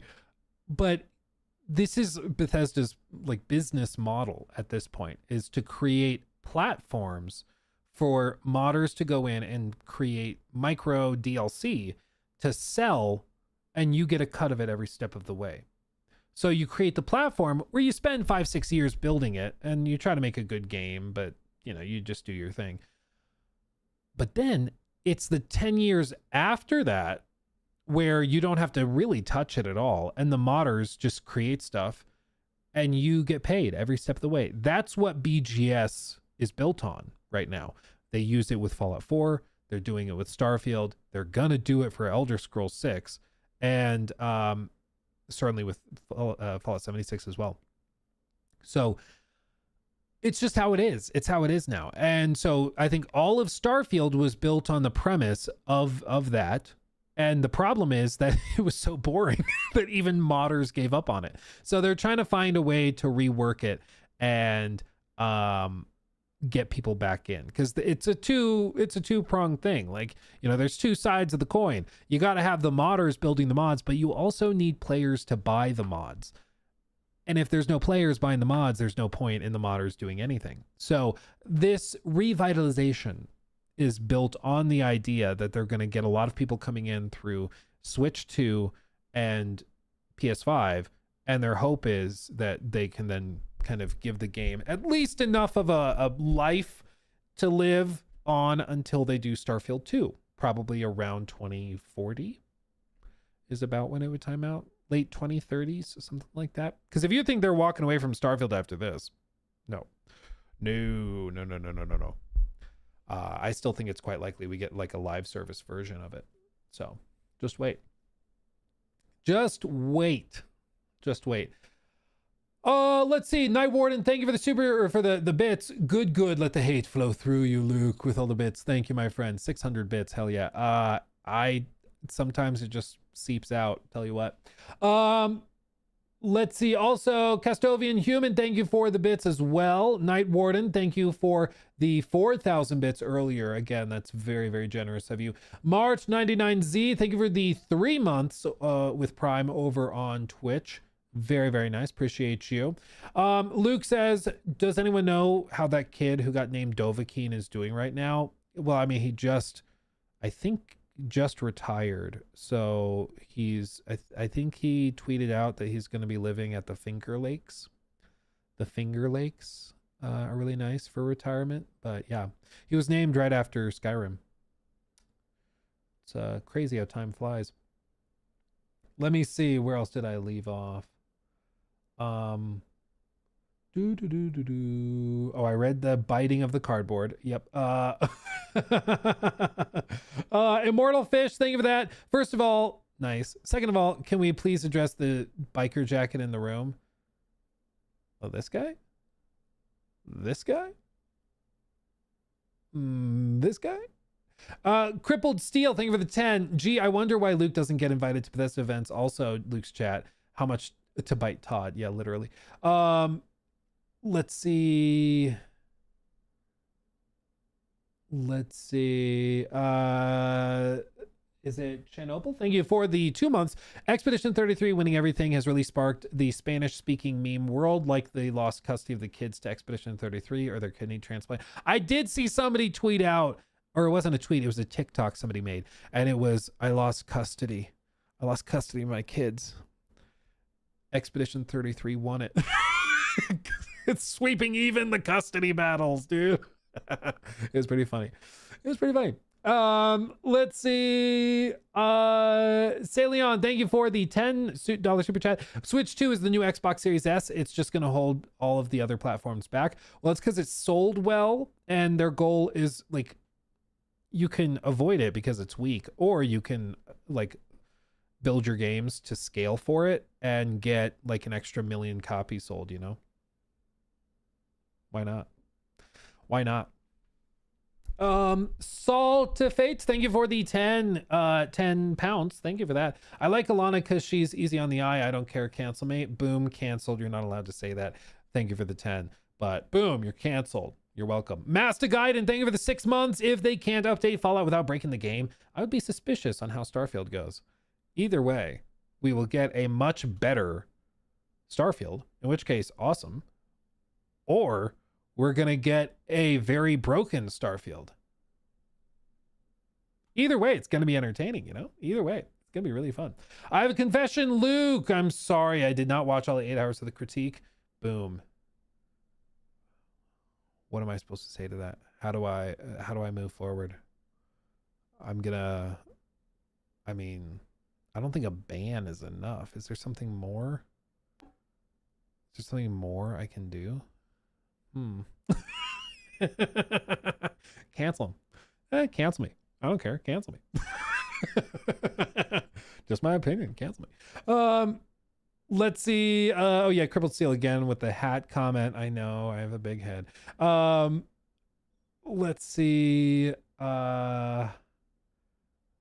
Let's see. Do you think the rumors of a Cyberpunk 2.0 style update for Starfield is possible, or are people just getting their hopes up again? Says Draymond. Like I said in the segment, I think that it's going to make the game better, but better Starfield is still Starfield. Like, it's not going to magically change what the game is. People who are like, the writing isn't very good, it's still going to be Starfield, you know? Like, it's still gonna be Starfield. So the writing's going to be the same. The main story is still going to be the same. It's not going to magically become a different game, you know? It's just not. Yeah, but I can understand the optimism, but still. Luke, do you ever think the Game Awards will share the same fate as E3 due to bigger titles only being revealed at Sony or Xbox showcases, or games popular like Rockstar games that don't show? I think it'll still, now it's kind of an institution, and so I think it's going to be a very, very long time before anything like that could happen. I do think that competition is good. It's part of the reason we kickstarted New Game Plus, because what we saw was a lot of developers who really wanted to showcase their games but couldn't because they didn't have the money. It's like so expensive to do anything with the Game Awards. It's why like I retweeted this. Spine. This game, if you've not seen it, is crazy. We didn't have $1 million for the Game Awards trailer, so we're posting our Gun Fu game here instead for free. Look at this.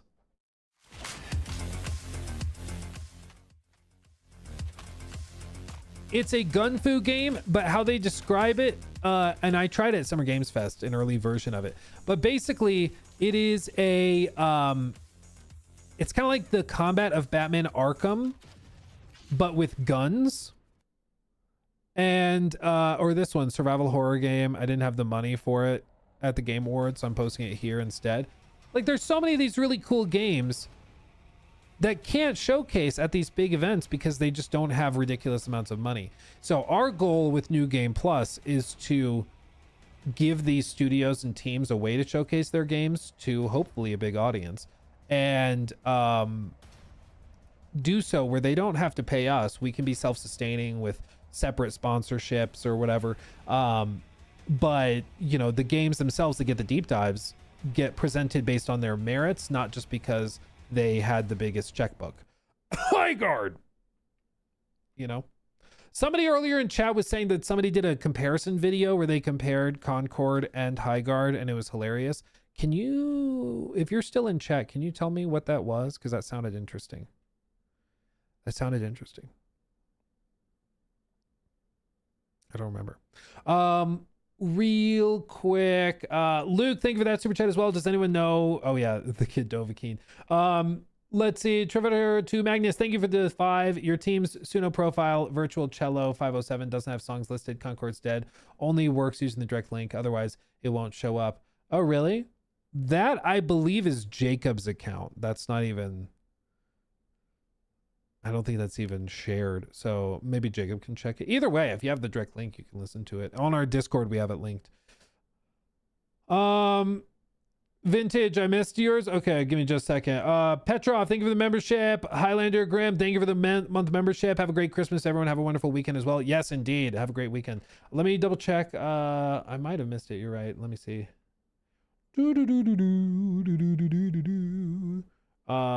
That's about Saros.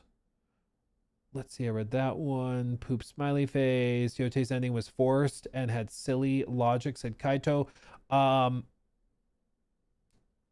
think we all saw it coming from a mile away. No spoilers, of course. I think we all saw it a mile away. You know. I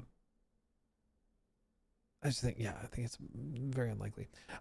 Smack the Panda. Thank you for the 5. For the Ghost of Yote, it was the devs justified murder that was a no-go for me. Oh, are you talking about the one dev who said the Charlie Kirk thing? She got fired into oblivion. They fired her like very forcefully. As if you could fire somebody gently, you know? Dude, I forgot. Crimson Desert was revealed 6 years ago. Isn't that crazy? It was originally revealed as an MMORPG, and then they changed it during development into what it's become. But isn't that crazy? 6 years ago. That's wild, dude. That's wild. Let's see. I don't see.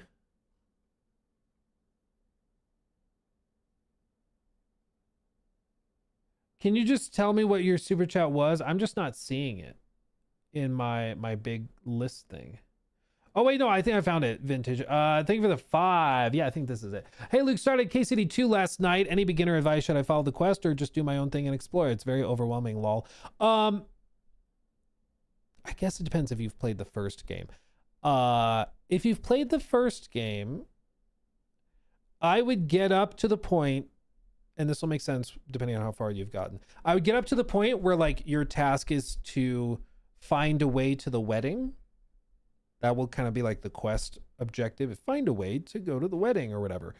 And then just explore and go do side quests and all sorts of side things. Up until then, I would stay pretty linear. But once you get there, then branch out. Because if you try to branch out earlier, I think you're going to run into trouble because of how things are kind of structured. But yeah, follow the quest until the immersion possesses you. Yeah, exactly. That's quest number 1. It's basically after the prologue. Don't try to explore while you're running away with Hans, okay?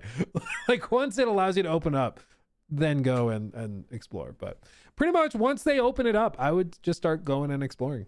Like seriously, cancel me. I don't care. This is my opinion. Just my opinion.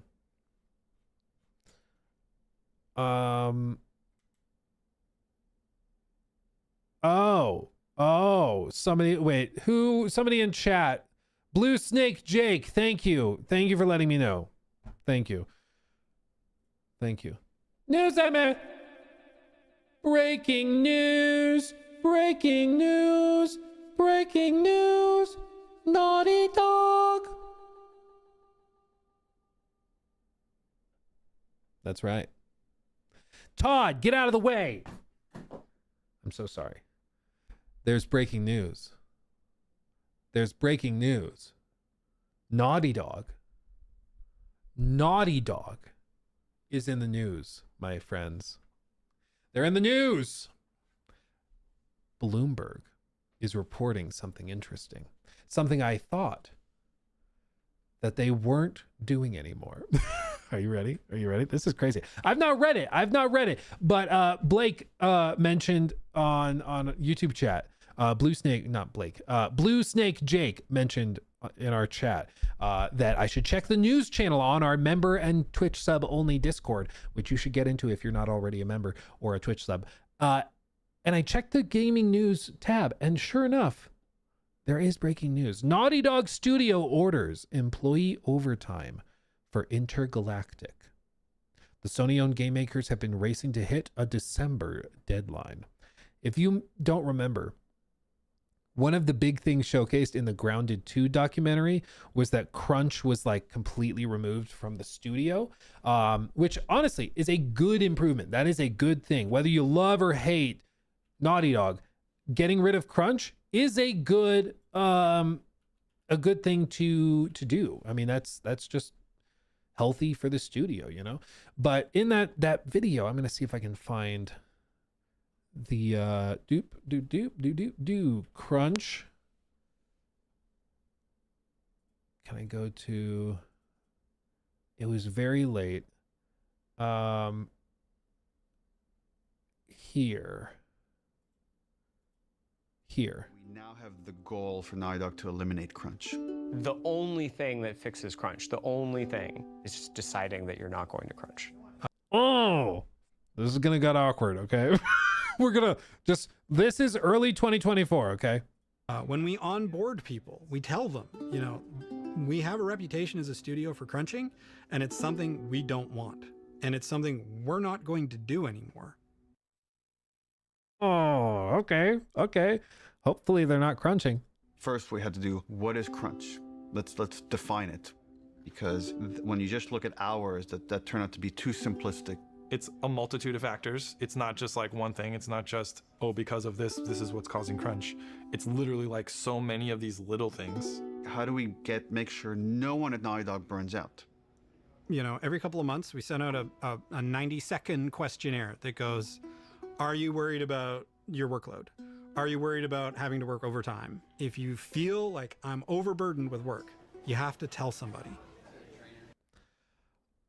Okay. So bearing that in mind, that was their goal, okay? A noble goal, a good goal, a goal that I talk about while stalling, while I change tabs.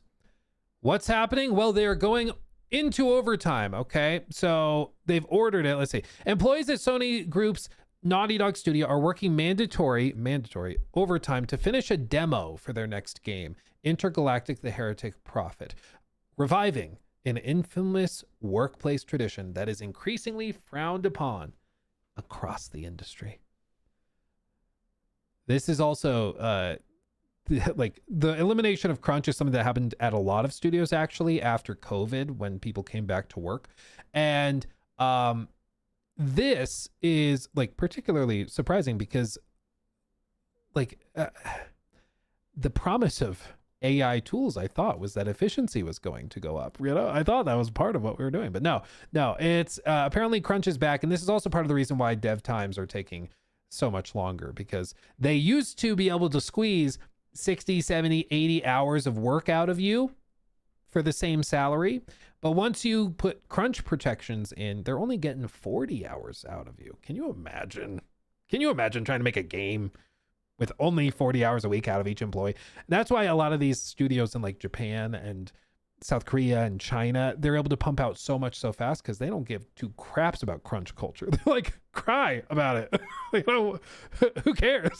You know, they don't care at all. But now it looks like all hands on deck emergency meeting. They need to finish a demo for Intergalactic. Interesting. Let's see. For the past 7 weeks, 7. For the past 7 weeks, the Santa Monica-based studio, behind The Last of Us, has been pushing its staff to work long hours to get ready for an upcoming review of the demo by its parent company, according to people familiar with the situation. Starting in late October, staff were asked to begin working a minimum of 8 extra hours a week and logging their overtime in an internal spreadsheet, said the people, who asked not to be identified because they weren't authorized to speak publicly. This overtime period was an attempt to get the production back on track after several missed deadlines. The employees were instructed not to work more than 60 hours a week. Staff were also told to return to the office 5 days a week for this period, up from the previous 3 previously, sending some employees scrambling to find alternative care arrangements for children and pets. Representatives for Sony and Naughty Dog declined to comment. Crunch is back, baby. Crunch is back. Crunch is back. So they were asking them to go in and work a minimum of 8 extra hours per week. You know, put in an extra hour and a half a day, 2 hours a day. So you might have gone home at 5. Now you're going home at 6:30 all week. And now it's ramping up even more, it seems. But they don't want you to go over 60, meaning they had to put that guideline on because some people might need to go close to that or up to that point, which would be pretty sizable. I mean, that gets kind of crazy. And they're also back in the office 5 days a week. The work from home thing as well has been very controversial. I've heard, of course, from employees that work at studios that love work from home. I don't blame them. I love work from home. I do it all the time. But from what I've heard from like people that are in higher up positions, it's a lot more complicated than that. Not just, everybody thinks it's just about efficiency and workload. It's also just about security. Like when you have people working from home and they're using like, you know, maybe a work laptop or computer or something, there's just a lot more vulnerabilities for hackers to potentially get in and steal data. Like it's also just a security concern as well, which Naughty Dog is sensitive to. They had, of course, the big Last of Us crunch or hack right before The Last of Us Part 2, which I'm sure we all remember. And then also Insomniac had hacks and Rockstar had hacks. So it's a thing that happens. It's a thing that happens. Velvet Patterns with a $10 super chat says, hot take. Oh, it's going to read it. I'll let the robot read it. Thank you. At Velvet Patterns donated $10 through super chat. Hot take. Crunch is a necessary evil across most types of work. The problem is execs who think the productivity from crunch should be the standard instead of something used at the end of a marathon. Interesting. I think there's also, to a certain extent, well, not to a certain extent, I think the operative and key thing is for like transparency. The problem is that if you are hired being told you're going to work 40 hours a week, no crunch, and then they do this, that's a problem because like you have childcare that you've set up. You watch the kids on these days because you work from home on those days, or you watch the dog on this day. You don't go and board the dog for that day or take him to daycare or whatever. When the expectation is swapped and then they start demanding crunch, that makes it significantly worse. The alternative would be if it's very, very clear, no, this is what you're getting into. When I worked in commercial real estate, they told us straight up, no, you're going to be working on the weekends. You're going to be grinding and you're going to be working your ass off, and you're going to be staying at the office until 8 p.m.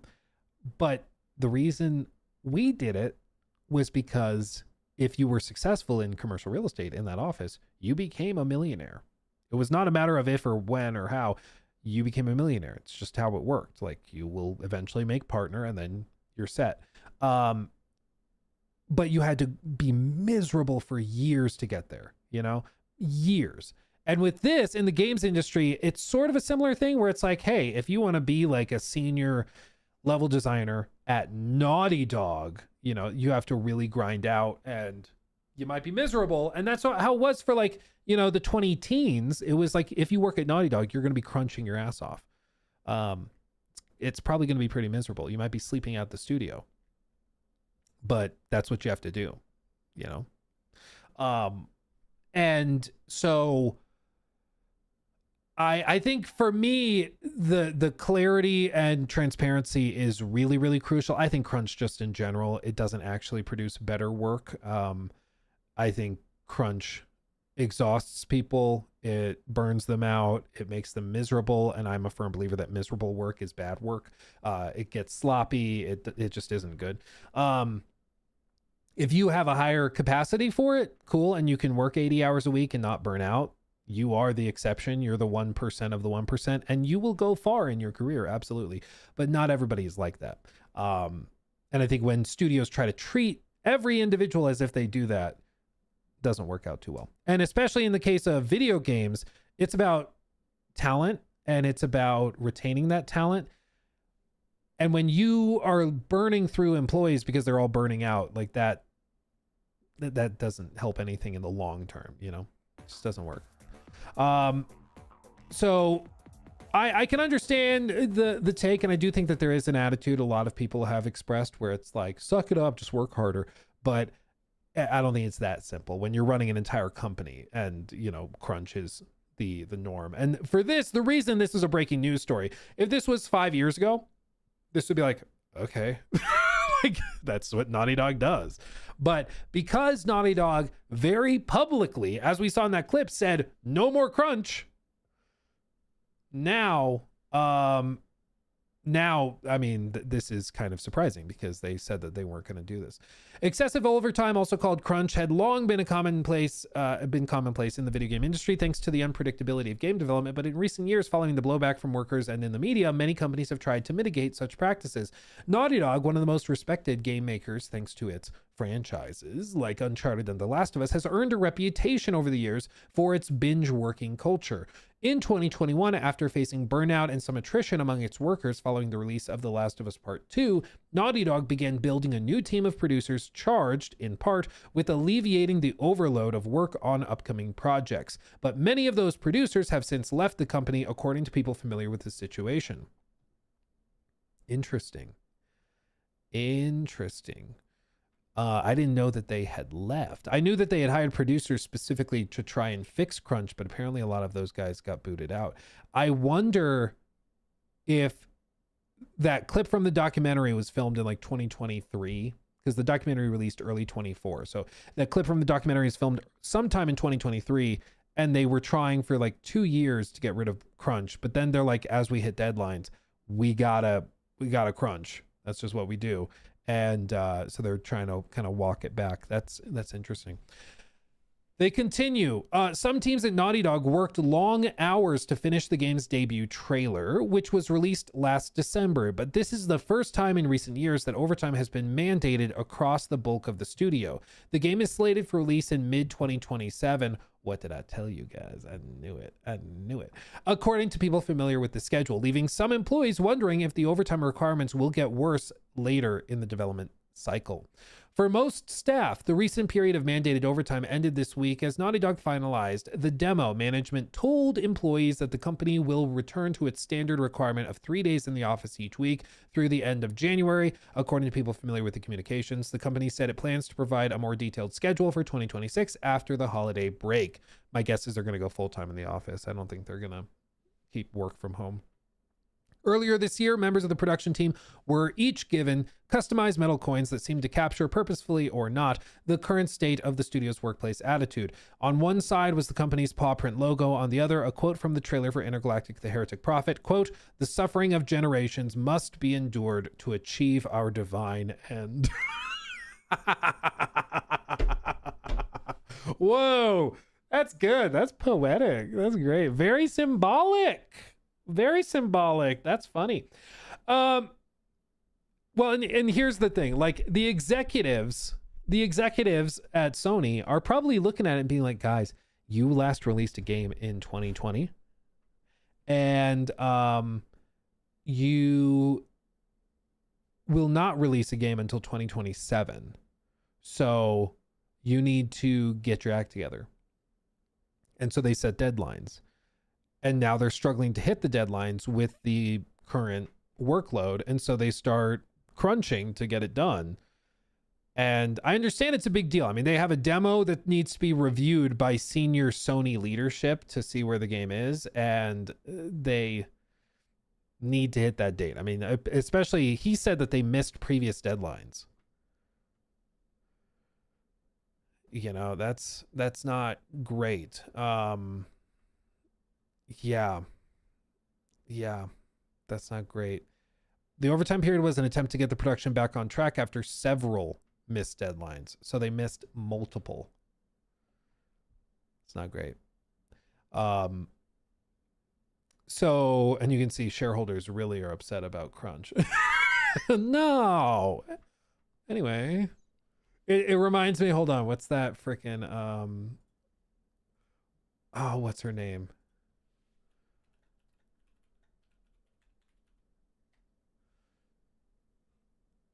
Is this it? Yeah, she passed away. This is, it gives the same energy when executives find out that there's crunch that they need to do. Oh, she passed away? Oh. All right. Oh.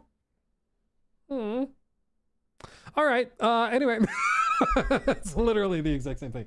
So all of this, like, it's interesting because, again, people have been like, where's the game? I've been wondering, where's the game? But now it sounds like they just need to get back on track. They got to get the ball rolling. I wouldn't be surprised if crunch slowly becomes much more common over the next 5-6 years, because again, like, they're not just competing against the big like AAA studios from Europe or America anymore. In the next 5 years, they will start having to compete with the big boys from China and Korea and Japan, where they do not care.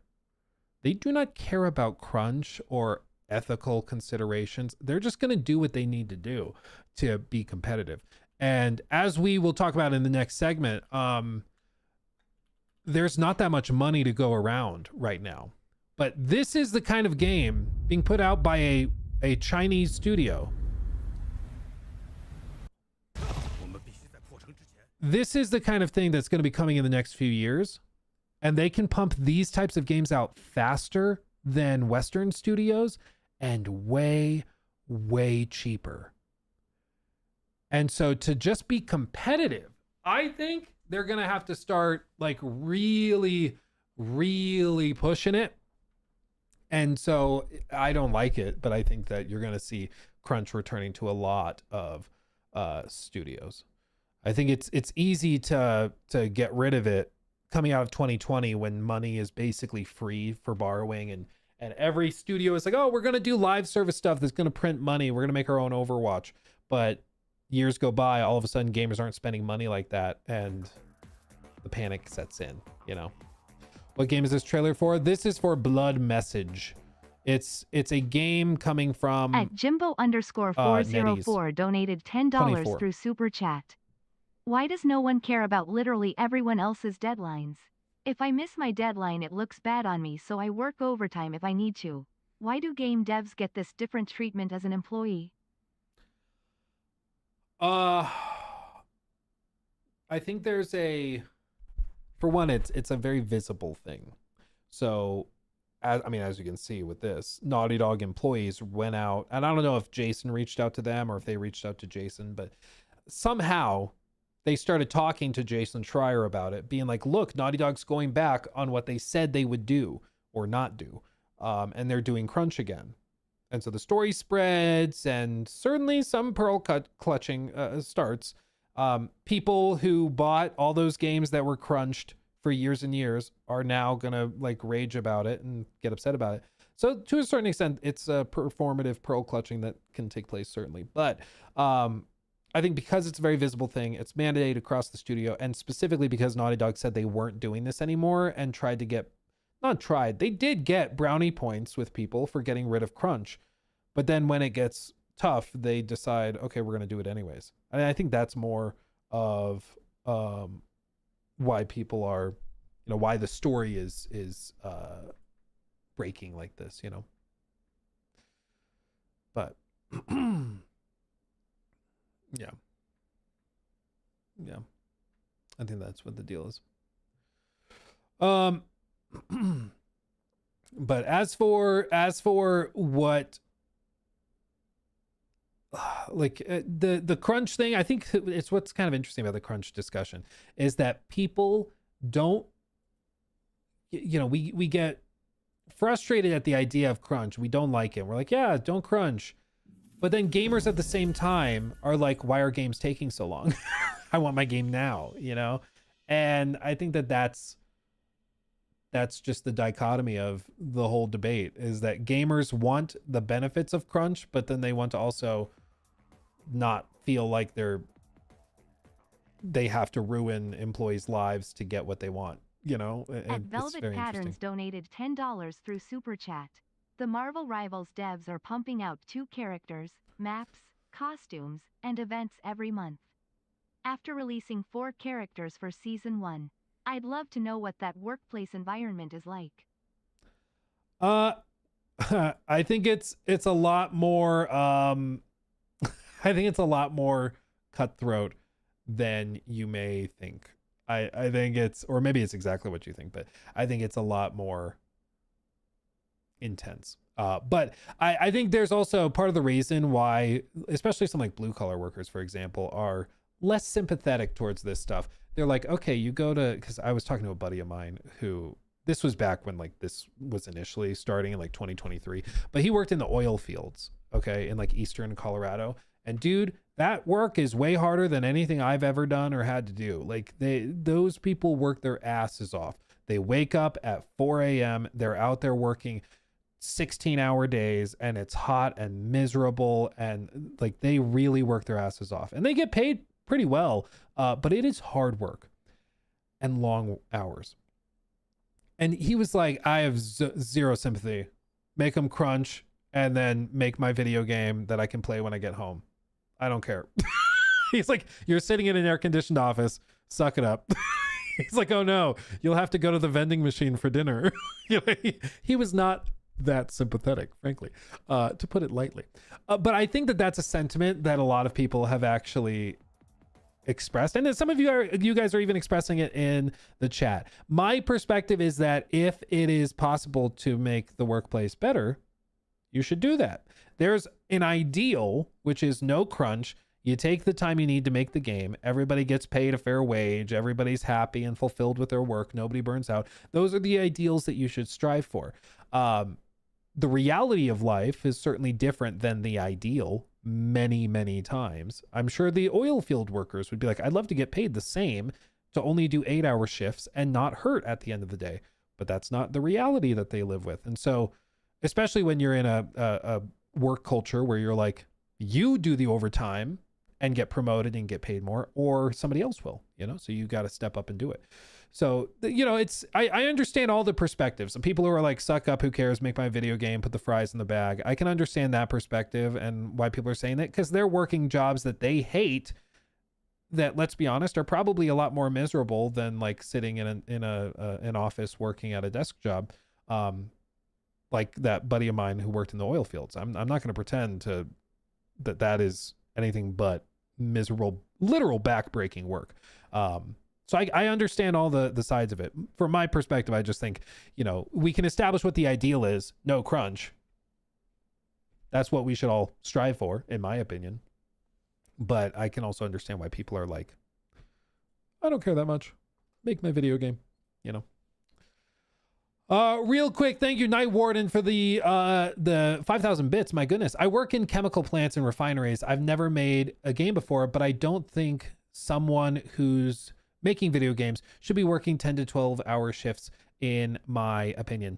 I think it's also the part of the problem with Naughty Dog back in the day was that they were doing like literal years, apparently, of crunch. So it was like 2 years of crunch nonstop, because they worked on the E3 demo, and then they got to move straight into working on the next demo. Then they got to work on the trailer, and then they got to do this, and they have to do this, and then they have to start polishing, and they have to hit beta, and then they have to hit the gold, and then they have to work on the day one patch. Like, there's so many things where they just never stopped crunching. And that's when people burn out and are miserable. And, Bruce Straley, who just had his new game revealed at the Game Awards, he left after Uncharted 4 because he was so freaking burnt out. And that was a net loss, I think, for Naughty Dog.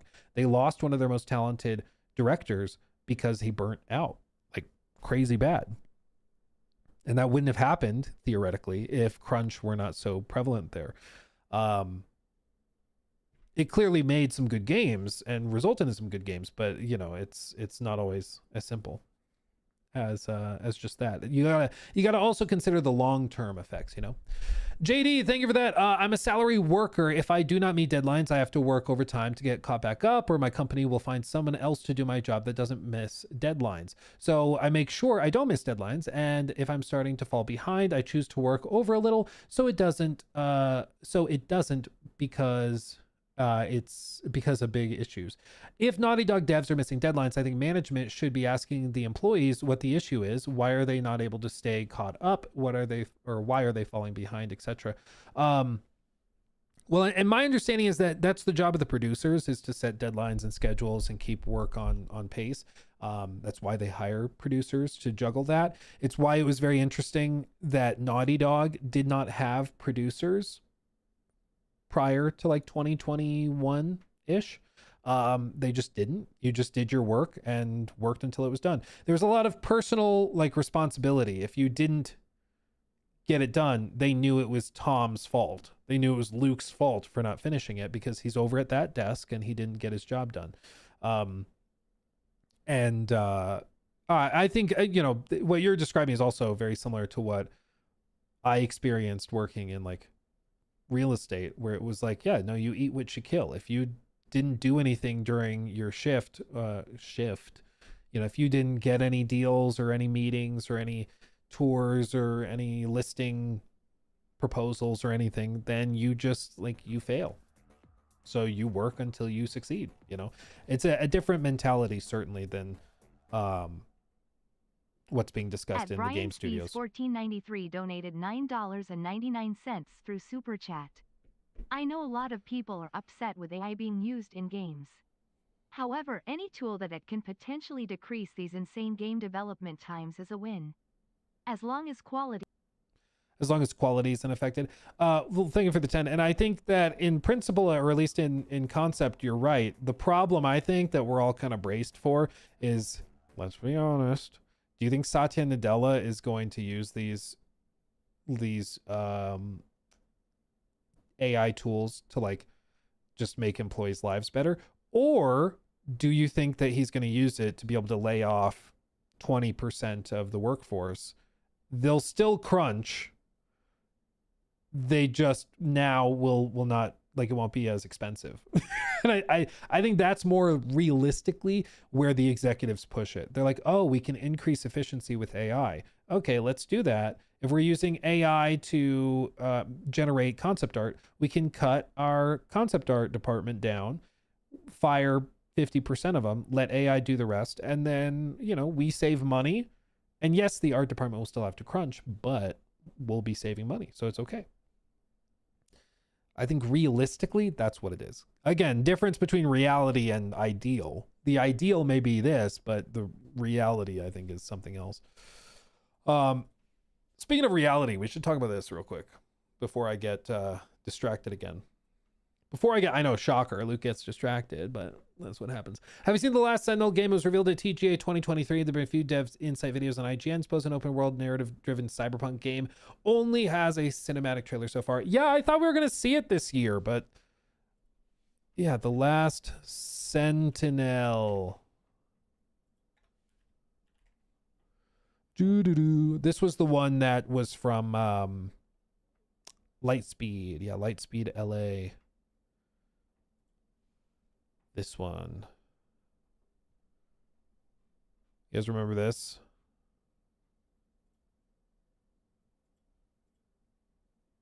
Doing all sorts of stuff. Yeah, posted back in June. Yeah, it looks good. I was surprised we didn't see anything about it.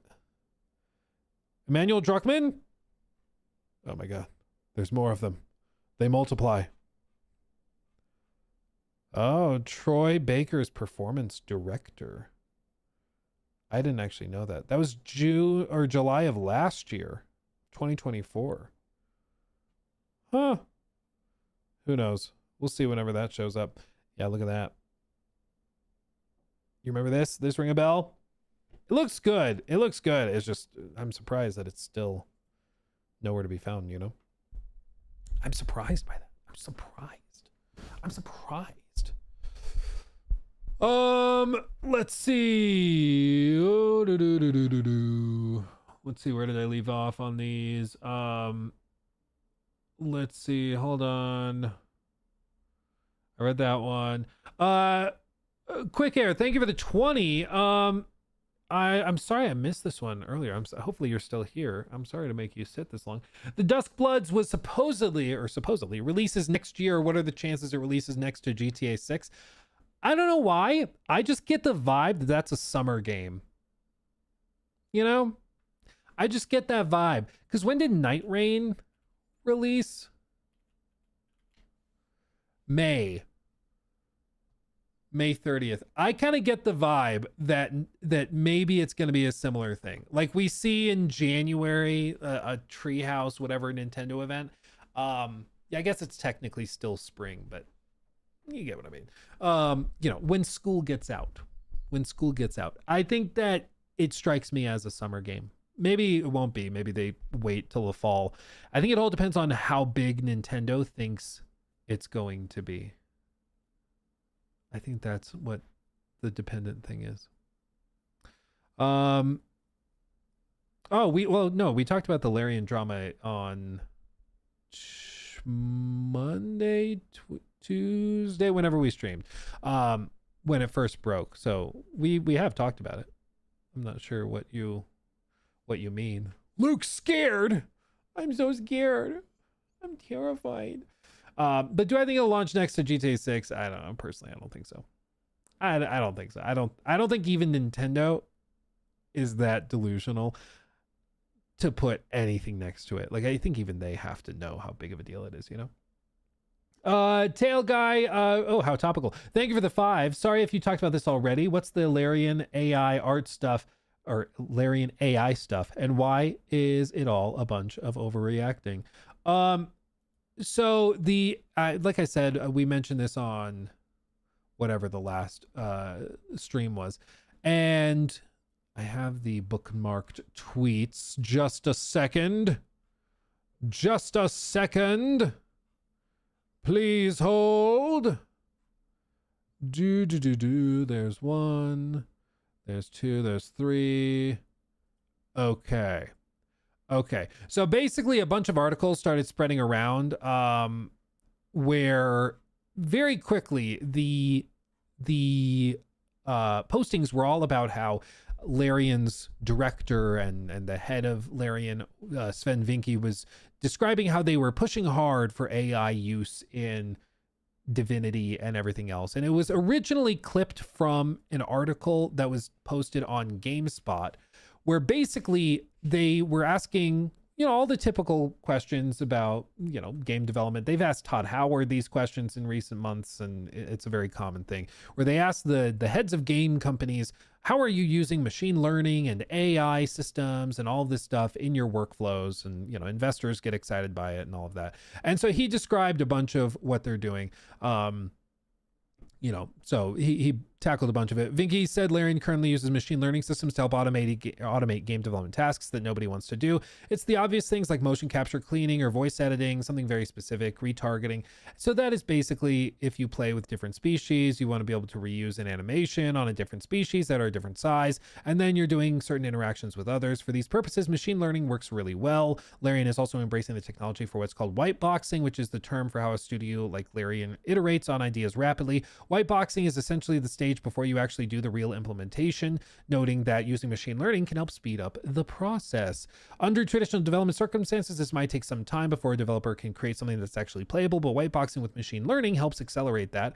But for Vinky's money, the most exciting implementation of machine learning is when it can be used for new gameplay elements. However, it's still early days and Larian says it's not there yet or even close, but it's an area that Vinky is excited about because it could help the studio implement new RPG ideas faster. Specifically, he said, quote, for an RPG developer, what you really want is something that helps with reactivity to agency.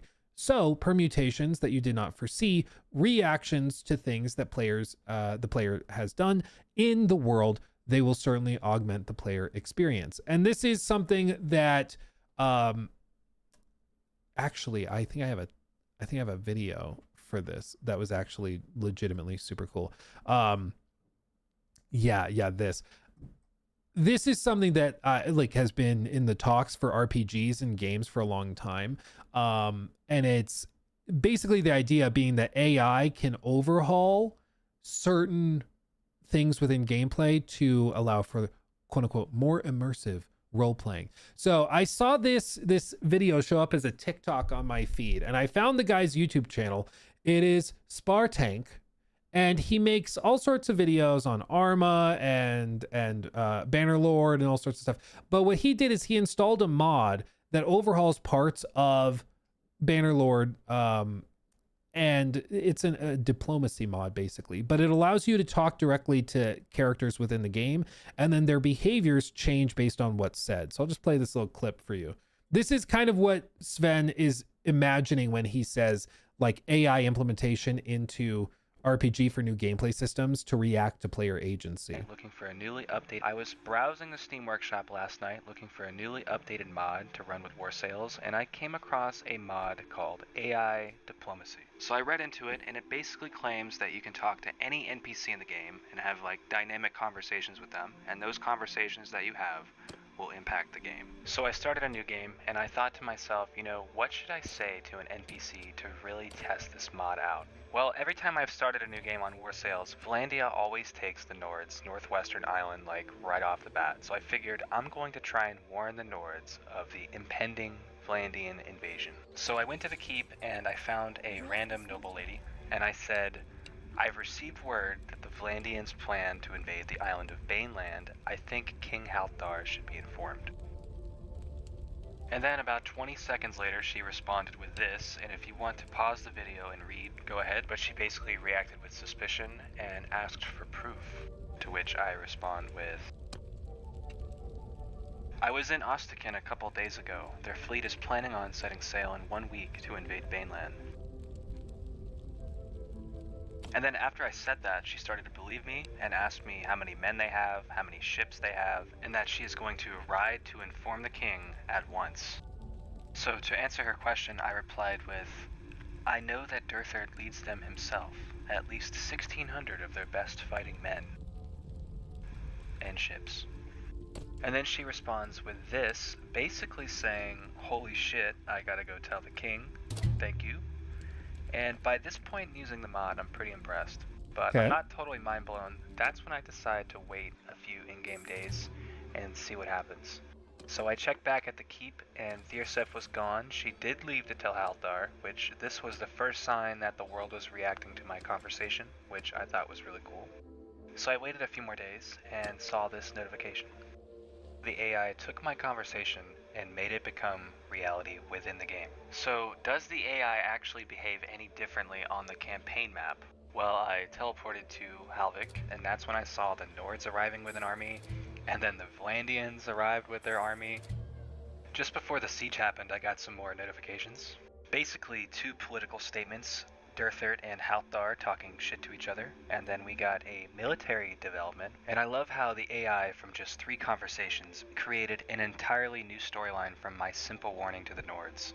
Just the fact that the Lords responded on the campaign map to my conversation blows my mind.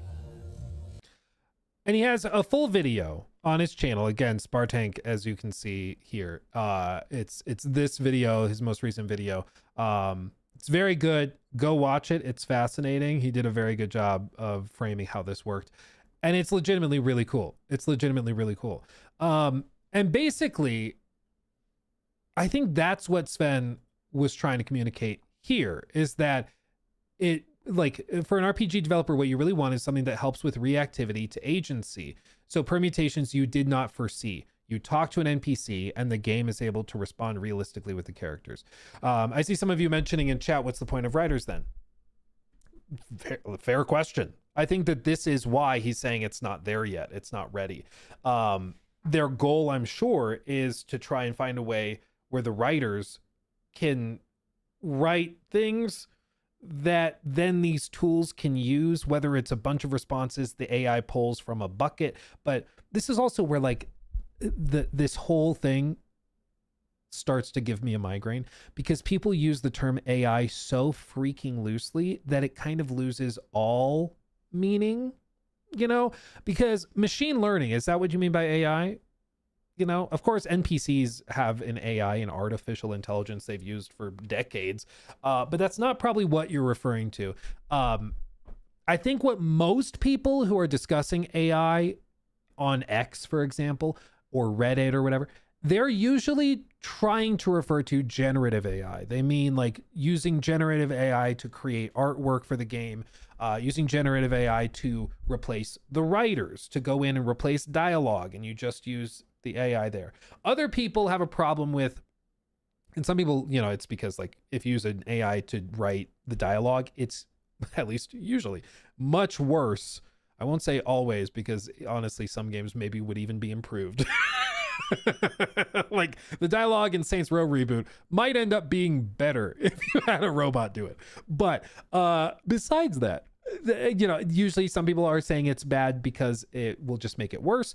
Other people are concerned about the ethical considerations of machine learning models that have been trained on things that are not like under their umbrella, or that they didn't get the rights to use or whatever. That one's less compelling, because what most of these companies are doing now, like for example, Adobe has an AI tool that they've used and trained, and they've trained it on images within libraries that they own the rights to. They bought the rights from the photographers or from the artists that did it. So they own the rights to the pictures and stuff to train their models. So then the ethical consideration doesn't apply. But I think the ethical consideration is very valid if you're looking at something like Grok or DALL-E, where you can like literally have it make a movie's frame 1-for-1 exactly duplicated. There, obviously, there's like something, like it's pretty clear it was trained on data it probably should not have been trained on. And you could say that that's true of all the models, and you know, I'm not smart enough to know the answer to that. But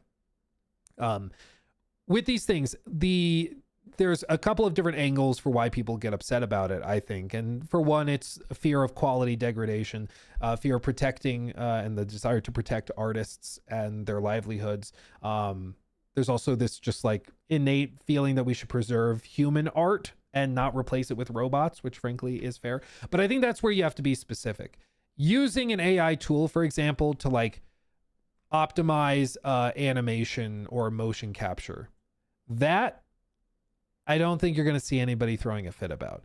Using machine learning to like repair voice recordings, I think that's very fair. I think that's totally fair. Like that's, again, that's probably not what people are referring to when they say AI in gaming. You know, it's not what they're referring to. And I think that this is the broader frustration with this conversation, is that people use the term so loosely that it basically doesn't mean anything, because it sort of means everything, especially now. Like all of your phones, Google, everything, your own Chrome browser, all of it is like being built in with all sorts of AI stuff from the ground up. And so whether you like it or not, you're using AI every day of your life. Like even when you Google something, every time you Google something, it's giving you an AI response in the header as well. How does AI work? Like literally, it gives you an AI overview at the very top. So if you wanted to avoid it, you probably are not going to avoid it. Like it's everywhere, which is why I think you have to be specific. If you want to specifically discuss generative AI art use, like replacing concept artists, that's a totally fair thing to bring up. But I think we need to be specific. So speaking of using it for concept art, and specifically that's something Sven responded to. So Sven said, holy fudge guys, we're not pushing hard, quote unquote, which is something that multiple stories and articles ran with, saying that they were pushing hard for it. We're not pushing hard for or replacing concept artists with AI. We have a team of 72 artists, of which 23 are concept artists, and we are hiring more. The art they create is original, and I'm very proud of what they do. I was asked explicitly about concept art and our use of Gen AI. I answered that we use it to explore things. I didn't say we use it to develop concept art. Artists do that. And they are indeed world-class artists. We use AI tools to explore references, just like we use Google and art books at the very early At the very early ideation stages, we use it as a rough outline for composition, which we replace with original concept art. There is no comparison. I talked about how we use machine learning if you'd like to know more.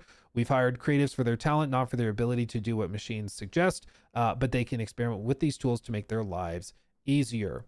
And interestingly, like one of the biggest meltdowns I saw of this was saying AI should not be used at any step of the process in game development. And I thought that was just interesting because it was like, okay, if that's the purity standard, for example, that we're using, let's follow it through. So like, do I have Photoshop installed on this? I don't remember. Photoshop. See if it'll let me use it or if it's going to make me log in. I want to show you something. I like, honest question. I want to know how you guys are, like, how you feel about this. Oh yeah, Paint has Copilot, literally. Yeah, you're right. Paint does have Copilot. Here, I want to see what you think of this, okay? Okay. We have a Photoshop canvas. I paste in a picture. Ooh. Okay, Baldur's Gate 3. It looks great. Very beautiful. Very mindful, very demure. Let's say I'm working on artwork for the game. Maybe I'm doing a X post. I work on the social media team or something. I'm going to show you something, and I want to know genuinely if you would consider this to be like a cancelable offense, okay? I'm going to go here. I'm going to select the lasso tool. I want this, but I'm going to, maybe it's the 3rd of January, and I'm like, 3rd of January, great friends travel in threes or something. Who knows? Whatever stupid crap. But I'm like, I got to get rid of one of the characters. If I go here, and I just go like this, and I highlight Shadowheart, and I go around, and I go like this. Boop, boop, boop. Okay. And it's highlighted there. I click Generative Fill, and I press the button. Okay, it's doing its thing. I've now committed the cardinal sin. I am using an AI tool in my workflow. Oh my God. Oh my God. I think most people would be okay with this, but this is an AI tool within a workflow. So if a game developer is using, this is just Photoshop because of what I have like on the PC. But if, no, my wife, if you have an AI tool, which is, let's be real, being built into every freaking thing on earth right now, does your studio have to like bar it fully or face cancellation. I think most people would probably unsub, cancel it, cancel me. I don't care. I think most people would see it and be like, I think, you know, if you didn't tell me that you use an AI tool to cut Shadowheart out, I don't think anybody would know, because it did like a pretty clean job of it. I mean, again, this is before and after, okay? And this kind of brings me to another thing that's happening with this like meltdown that started with Sven. I think that something is quite clear as to what's going to happen. Richard Hogue said this: the end result of this level of backlash is not the end of generative AI, because let's be real, it's still going to be a thing. Like, it's going to be used in some degree in workflows. It is going to be the end of the remotest amount of transparency about how generative AI is used. And I think that that's true. I think what's going to happen is everybody's looking at what just happened when Sven talked about using Gen AI tools. And all of them are going to be like, okay, we're just never going to talk about it. Just never, ever again. Never again. And they're just going to shut up about it. And they're going to keep using the tools because everybody uses these tools. Like, if an artist goes in and does this while working on a banner or a Steam page listing or anything, there's going to be some people who melt down and be like, well, you should have hired somebody else to go in there and recapture the screenshot and then use console commands to remove Shadowheart and then frame the shot like this. But clearly, like, that represents a day's work or 2 days work when a Photoshop user that has no idea what he's doing can do that in 5 seconds. And so they just won't tell you about it. They just won't tell you about it. And that's what I think is going to be the result of this level of backlash. If you've decided after hearing Sven's description of the machine learning tools they want to use, if after reading these things, you decide you don't want to use, or you don't want to play Larian games, okay, cool, awesome. Tweet me. But like, I think what's really frustrating for everybody is that, like, purity tests, whether they're like culture war stuff or it's the AI stuff, they just get exhausting, and often they backfire pretty bad. Like, they backfire pretty bad. And I think what very well could happen is the more pearl clutching that happens with just the term machine learning or AI as an acronym, you're just going to see people refusing to talk about it or address it. You already saw it earlier this fall with what was it? Arc Raiders with the AI voice lines, where you couldn't say that it was an ethical concern because the voice actors that were involved with it signed away the rights to their voice for the machine learning tool to like take apart their voices and then be able to read off anything using their voice. So they signed away the rights to their voice. So you can't say it's an ethical concern because they signed away their rights for their voice. They agreed to it. And then you say, well, the quality dropped. It's also, nobody knew it was AI until it was mentioned, apparently. And so I think it's just when people started, getting upset about it, what did we see? We saw pretty much the entire community rally around Embark and be like, nope, the game's good, so deal with it, suck it up.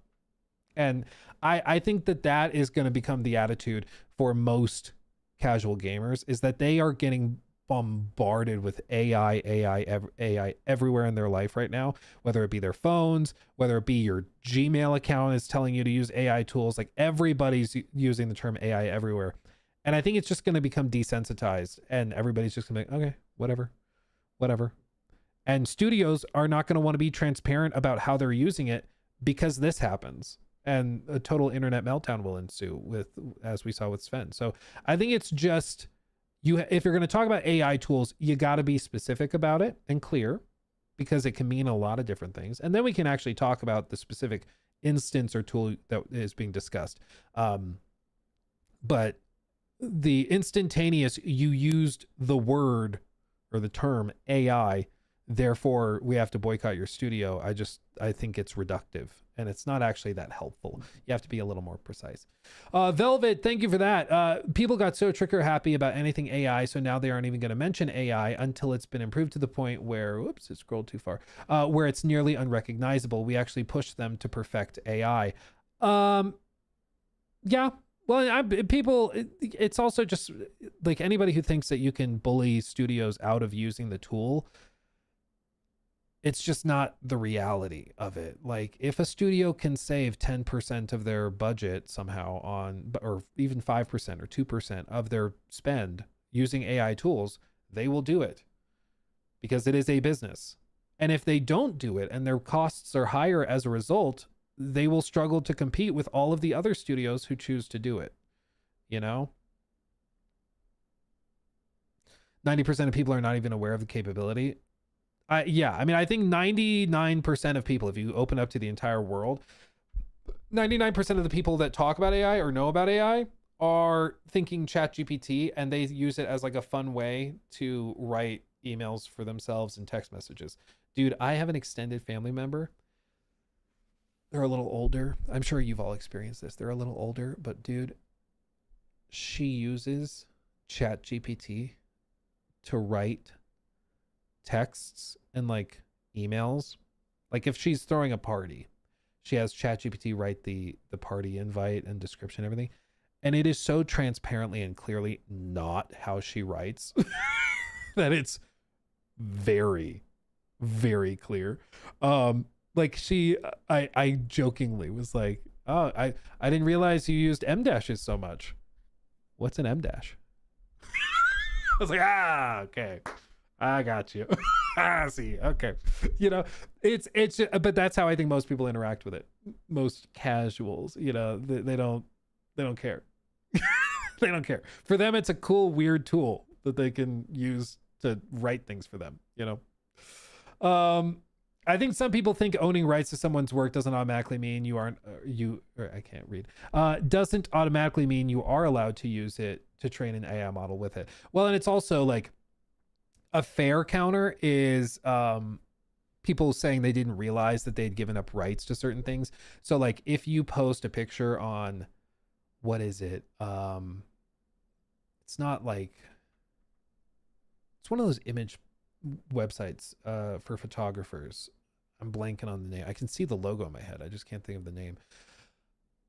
Oh, it's going to drive me crazy. But like one of these big websites where artists and photographers post their pictures for distribution and sharing with other photographers. I'm sure Instagram, I'm sure all of this applies to those sites too.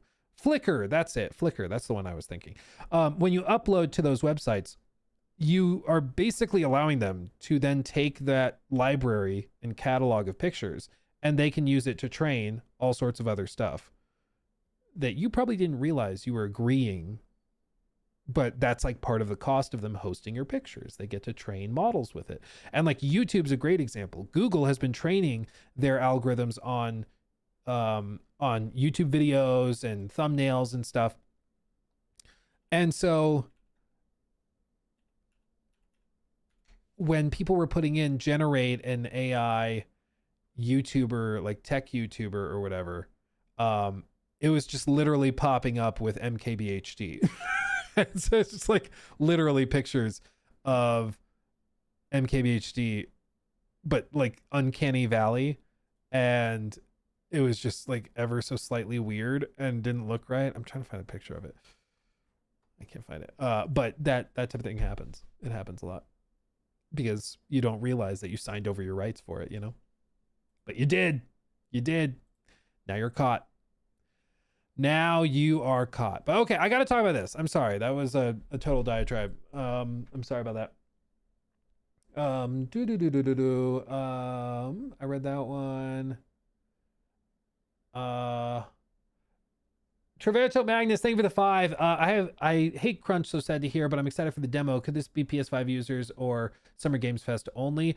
About the Intergalactic demo, it may not be a public demo. It may be a demo just for showing it to executives. So I wouldn't get my hopes up that like they're gonna have a demo available for anybody to play. I mean, I wouldn't expect it. Maybe they end up using it and they use it for a trailer that we see this summer.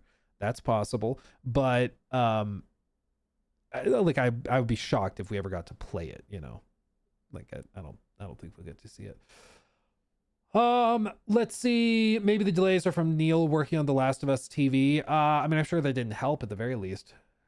Sure.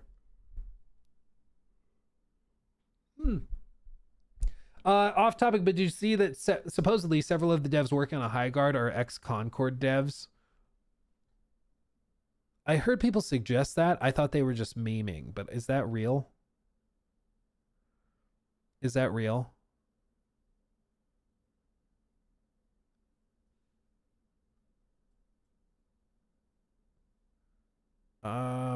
If that's true, that's crazy.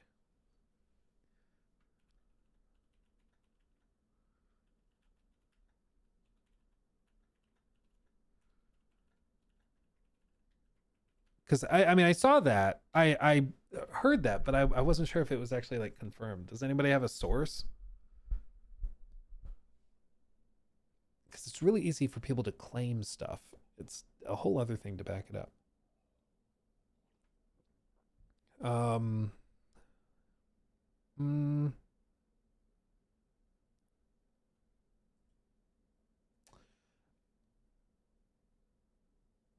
Okay.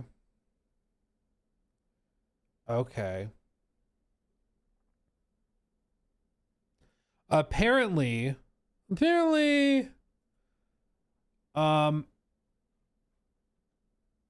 is this it?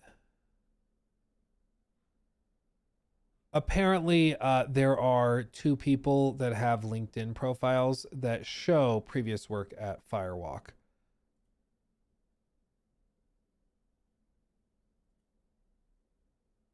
So apparently that could be true. I have not seen the LinkedIn profiles though, so I don't know if that's the case. I would need somebody to pull up the LinkedIn profiles, because the only Twitter X page I can find that is claiming it is one of those like culture warrior, like kind of crazy people. So I don't really believe anything he says. So I'd want to see the LinkedIn page first. Let's see. Jerem, thank you for the 5. First time donating, shout out from Chicago. I just got a PC. Is there a specific game I should be revisiting or experience for the first time on PC?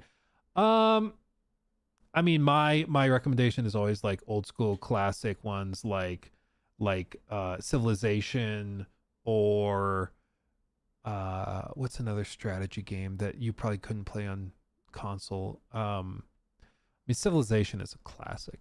It's like Civ 5, Civ 6, those are great. Replaying, I mean, even games like Baldur's Gate 3 on mouse and keyboard is just way better. Rome Total War, Stronghold, those are all fantastic. Yeah, the Total War games, the older ones, are really good. Cyberpunk's really good. Oh, Planet Coaster, that's a vibe. Planet Coaster or City Skylines, those are both great. Those are both goated. Let's see, and then Crippled Steel, thank you for the membership as well. Travato Magnus, thank you for the 5. I want to listen to the other great songs Jacob has made. So are there direct links in the Discord? Otherwise I can't seem to find / access them. They are posted. There's a whole songs channel in the Discord where we've posted some of them, or most of them. Like here.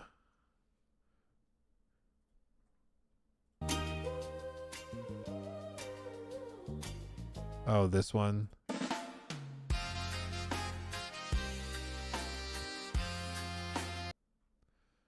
Ta Dominus Est, Ballad of Mind's Eye Misery. Live service dream they built before. A treasure worth stealing, but hearts are so cold. They're digging for gold in a market that's old. Fair games, it'll change the world, but we've heard it before. It's a vibe. All been unfurled from Concord's collapse to the squad disgrace. Another live service, another rat race. So just let it go. Don't build this high. AI, get this man a medal. He figured it out. No. Yeah, no, very talented band got together, sang a parody song about fair game $sign. Spoiler. Yeah, it's nonsense. Did I forget to hit pause on one? I thought I could hear it. Okay. I want to talk about this though. I want to talk about this because I meant to transition to this like an hour ago and then I got distracted. No $sign anymore. If it still exists, dude, they clarified that it's not fair game $sign anymore. It's just fair games. But then they disappeared and haven't said anything. So who knows? Who knows where that game is? Also, if the High Guard debate's still relevant, would you consider making a Luke Stevens live segment ranking the final game award announcements from worst to best? Oh, that could be interesting. Like go back through the last 10 years of One More Thing announcements and rank them. That could be cool. I know last year was Intergalactic. I wonder what the announcement was 2023. Does anybody remember? What was the one last thing announcement in 2023? I don't remember. But okay, I'll talk about this while we get into that. Okay, so news on it. So we just got new reporting from Circana describing how pretty much everything is collapsing. Like the whole thing. The whole thing is just imploding. It's not good. It's not good. I'm seeing a pattern here. I tweeted out. As you can see, the chart, this was retweeted by Derek Strickland. But basically, it shows a graph of the console sales volume, or hardware sales volume, rather, over the course of the last 30 years. 30 years, okay? And as you can see, there's waves. You can see there's spikes and moments where maybe it drops.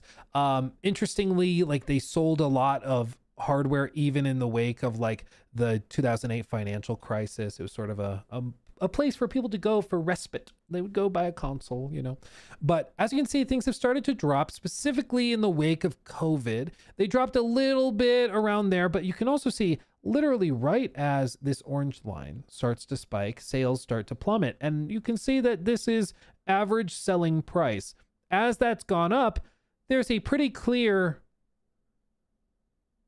negative correlation. It's almost like when you raise prices egregiously, people stop spending money. They just stop. Strange how that works, isn't it? It's a mystery. But this report communicates a lot of the sales performance coming out of Black Friday. And Black Friday, at least in the States, is known for being the great consumerism holiday. It's where you go and you spend ridiculous amounts of money on things that you don't really need, but you do it because they're on sale. And it was apparently horrible. GameFile describes it as a nightmare November for video game console sales as the big three all drop. They all drop.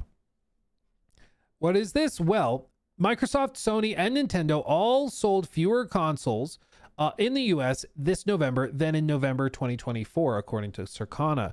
Spending on game hardware for the month totaled $695 million, a 27% drop from last year. 27. Now, it's going to come as no surprise to you that the Xbox did not sell great. But even the PlayStation 5 and PS5 Pro, which were the top sellers of consoles, they even were struggling to move the same volume of units that they did last year, despite being on like a pretty solid sale. And this, bear in mind, is before some of the other stuff that we're about to discuss kicks in, because the DRAM pricing spikes, the cut manufacturing from all sorts of other vendors, all of this is going to impact pricing next year, and prices are going to spike. Like 2 weeks ago when the initial AI or the initial RAM price surge was hitting, you guys were asking, a couple of you were like, hey, I'm going to build a PC. I wanted to do it in the spring, but should I do it now? Are prices going to get better? Dude, I think prices are about to get way, way, way worse. Like way worse. Like, I'm going to show you, but I think it's going to get bad. It hasn't really affected console prices directly. Xbox has raised prices on their stuff, but apparently that was mainly to hit the 30% margin target from the CFO of Microsoft, which is insane, but that's a separate video. The hardware price spikes, which will be hitting Microsoft hardware, PlayStation hardware, Nintendo hardware, phones, laptops, everything. That hasn't really kicked in yet, because a lot of manufacturers are still relying on stockpiled stuff, and it just hasn't really kicked in yet. But next year it's going to be in full force. What else is there? It was the worst dollar amount in terms of spending on gaming hardware since November 2005. It was the worst November for hardware sales since 2005. You have to go back 20 years. The amount of actual consoles sold during the key holiday shopping month was even worse. 1.6 million units total amounted to the lowest reported by Circana, formerly NPD, since 1995's 1.4 million. The total number of individual consoles sold was the worst it's been in 30 years. 30. And that's with a steep sale on PS5s.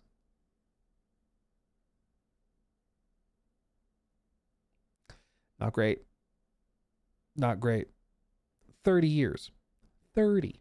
That's how far back you have to go to get to volume this poor. The only reason the dollar amount is only the worst in 20 years is because, of course, the average cost of consoles has gone up. So, if you go back to 2005, you can see the average selling price is right here, right there. But nowadays, it's a good bit higher.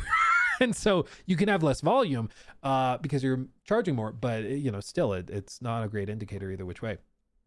We're talking about the era of the Switch 2, Xbox Series X, and PS5 versus the era of the Super Nintendo, Sega Saturn, and original PlayStation. And the market and industry is way, way, way bigger. Way bigger today than it was 30 years ago. There's more people to buy these consoles than ever before. But I think what this shows is that, for one, they don't really have console sellers on the PS5 and Xbox side. Xbox perhaps did with Call of Duty, but they've now gone the publisher route. So there's literally no reason to buy an Xbox. You can buy a PS5 and still get access to all of the exclusives, quote unquote, that Xbox had. So the Xbox as a piece of hardware doesn't really make sense to anybody anymore. And in terms of the PS5, they have big games, but apparently not console selling games. I mean, this, like, Ghost of Yotei sold millions and seemingly, turned a profit very quickly and is doing just fine. But I mean, it's not moving consoles. It's not a good enough game for people to go and buy a console to play it, or everybody that was interested in it already has a PS5. They're good.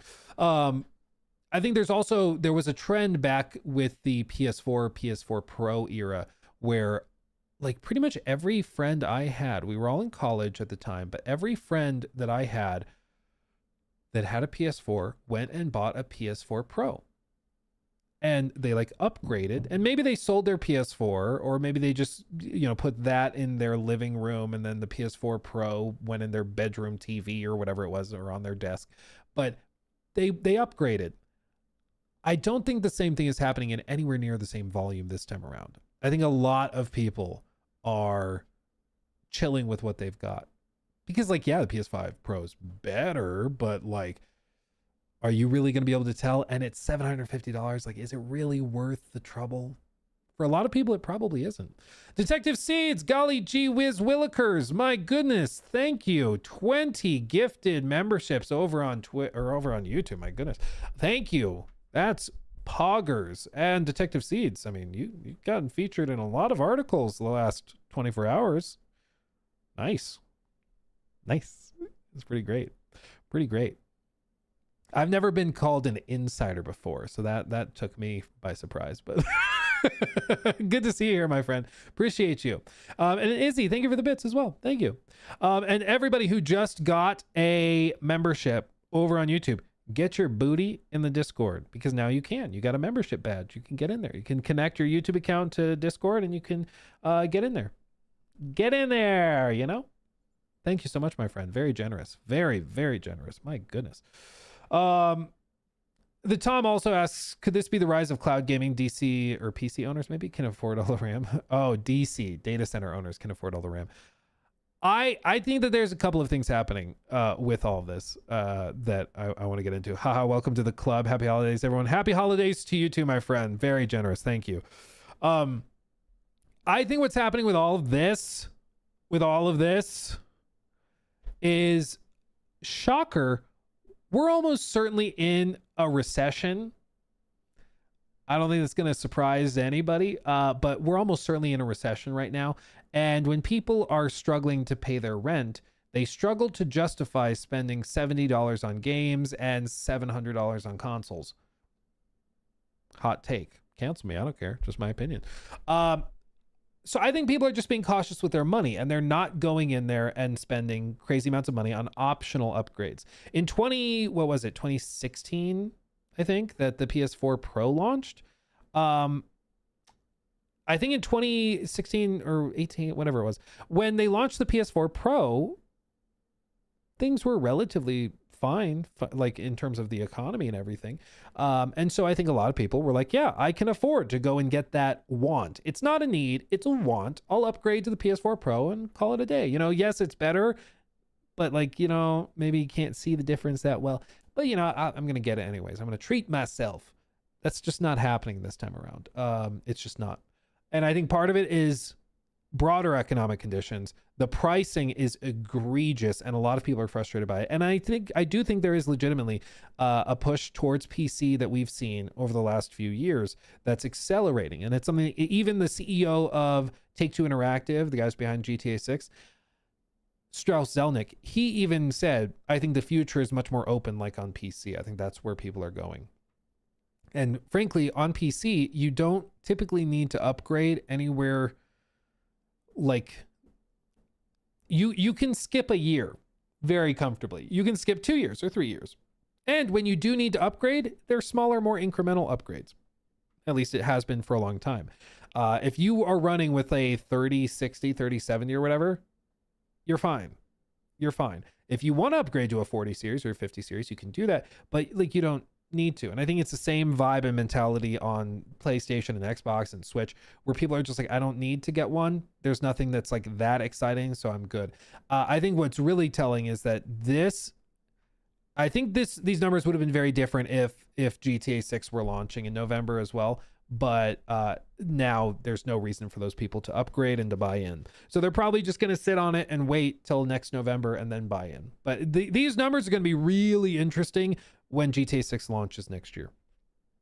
Because it would be very interesting if we're in like the throes of a deep, way more chaotic recession next year, and people need to buy like $700 consoles to go and get GTA 6. You might actually see companies like Sony and Nintendo giving pretty steep discounts to get people in. But this is, again, the first big moment in the games industry in terms of actual spending, because what's happened is that price increases have gone up, but people are still buying a lot of games. But what the data now is suggesting is that people now are like, okay, I'm good. They're buying less games, and they are being much more careful with their dollars when it comes to hardware, especially. The dire November 2025 console numbers weren't just a case of just one console struggling. The news wasn't hot for any of them. Circana analyst Matt Piscatella broke things down for GameFile. This is all in terms of units sold. Xbox Series unit sales were down over 70% compared to last November.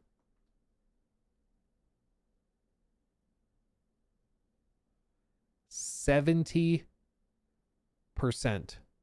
year over year. PS5 down 40%. Well, 70% of 15 consoles is still a pretty big drop. Yeah, only 70%. 100% down to 30. Yeah, exactly. PS5 down 40%, and that was with a pretty steep discount. I don't think the Xbox was even on sale over Black Friday. They didn't even bother. They're like, who's going to buy it? So I don't think the Xbox was even on sale during Black Friday, at least in the States. PS5 down 40 with the discounts. And then the Switch plus Switch 2 were down more than 10% compared to just the Switch a year ago. How is that even possible? It's a new console. And when compared to just the Switch last year, which was at that point, what, a 7-year-old console? Just that 7-year-old console outperformed it last November when the old one and the new one are paired together. That's insane, dude. That's insane. That's right. Circana's data shows that even Nintendo, which launched the seemingly red-hot Switch 2 in June, went on to sell fewer Switch 1s and 2s combined this November than they sold Switch 1s last November. At least in Nintendo's case, it's a big factor. Maybe that they sold a lot of Switch 2s since the system's June 2nd launch, a whopping 10 million units in the system's first 4 months. But November was bad. Why? Piscatella said, I certainly don't have all the answers here, but pricing seems to be one of the potential influencers. Imagine that. The price may have something to do with it. Of course, he doesn't have like a clear, it has to be the price.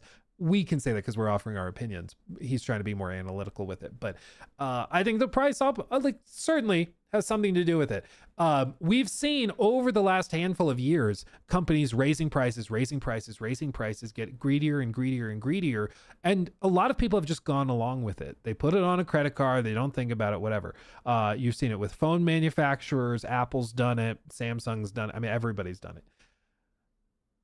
And I mean, even with like companies like Starbucks and fast food restaurants, they're all doing it. McDonald's now, it's like freaking $30 for a burger. It's insane.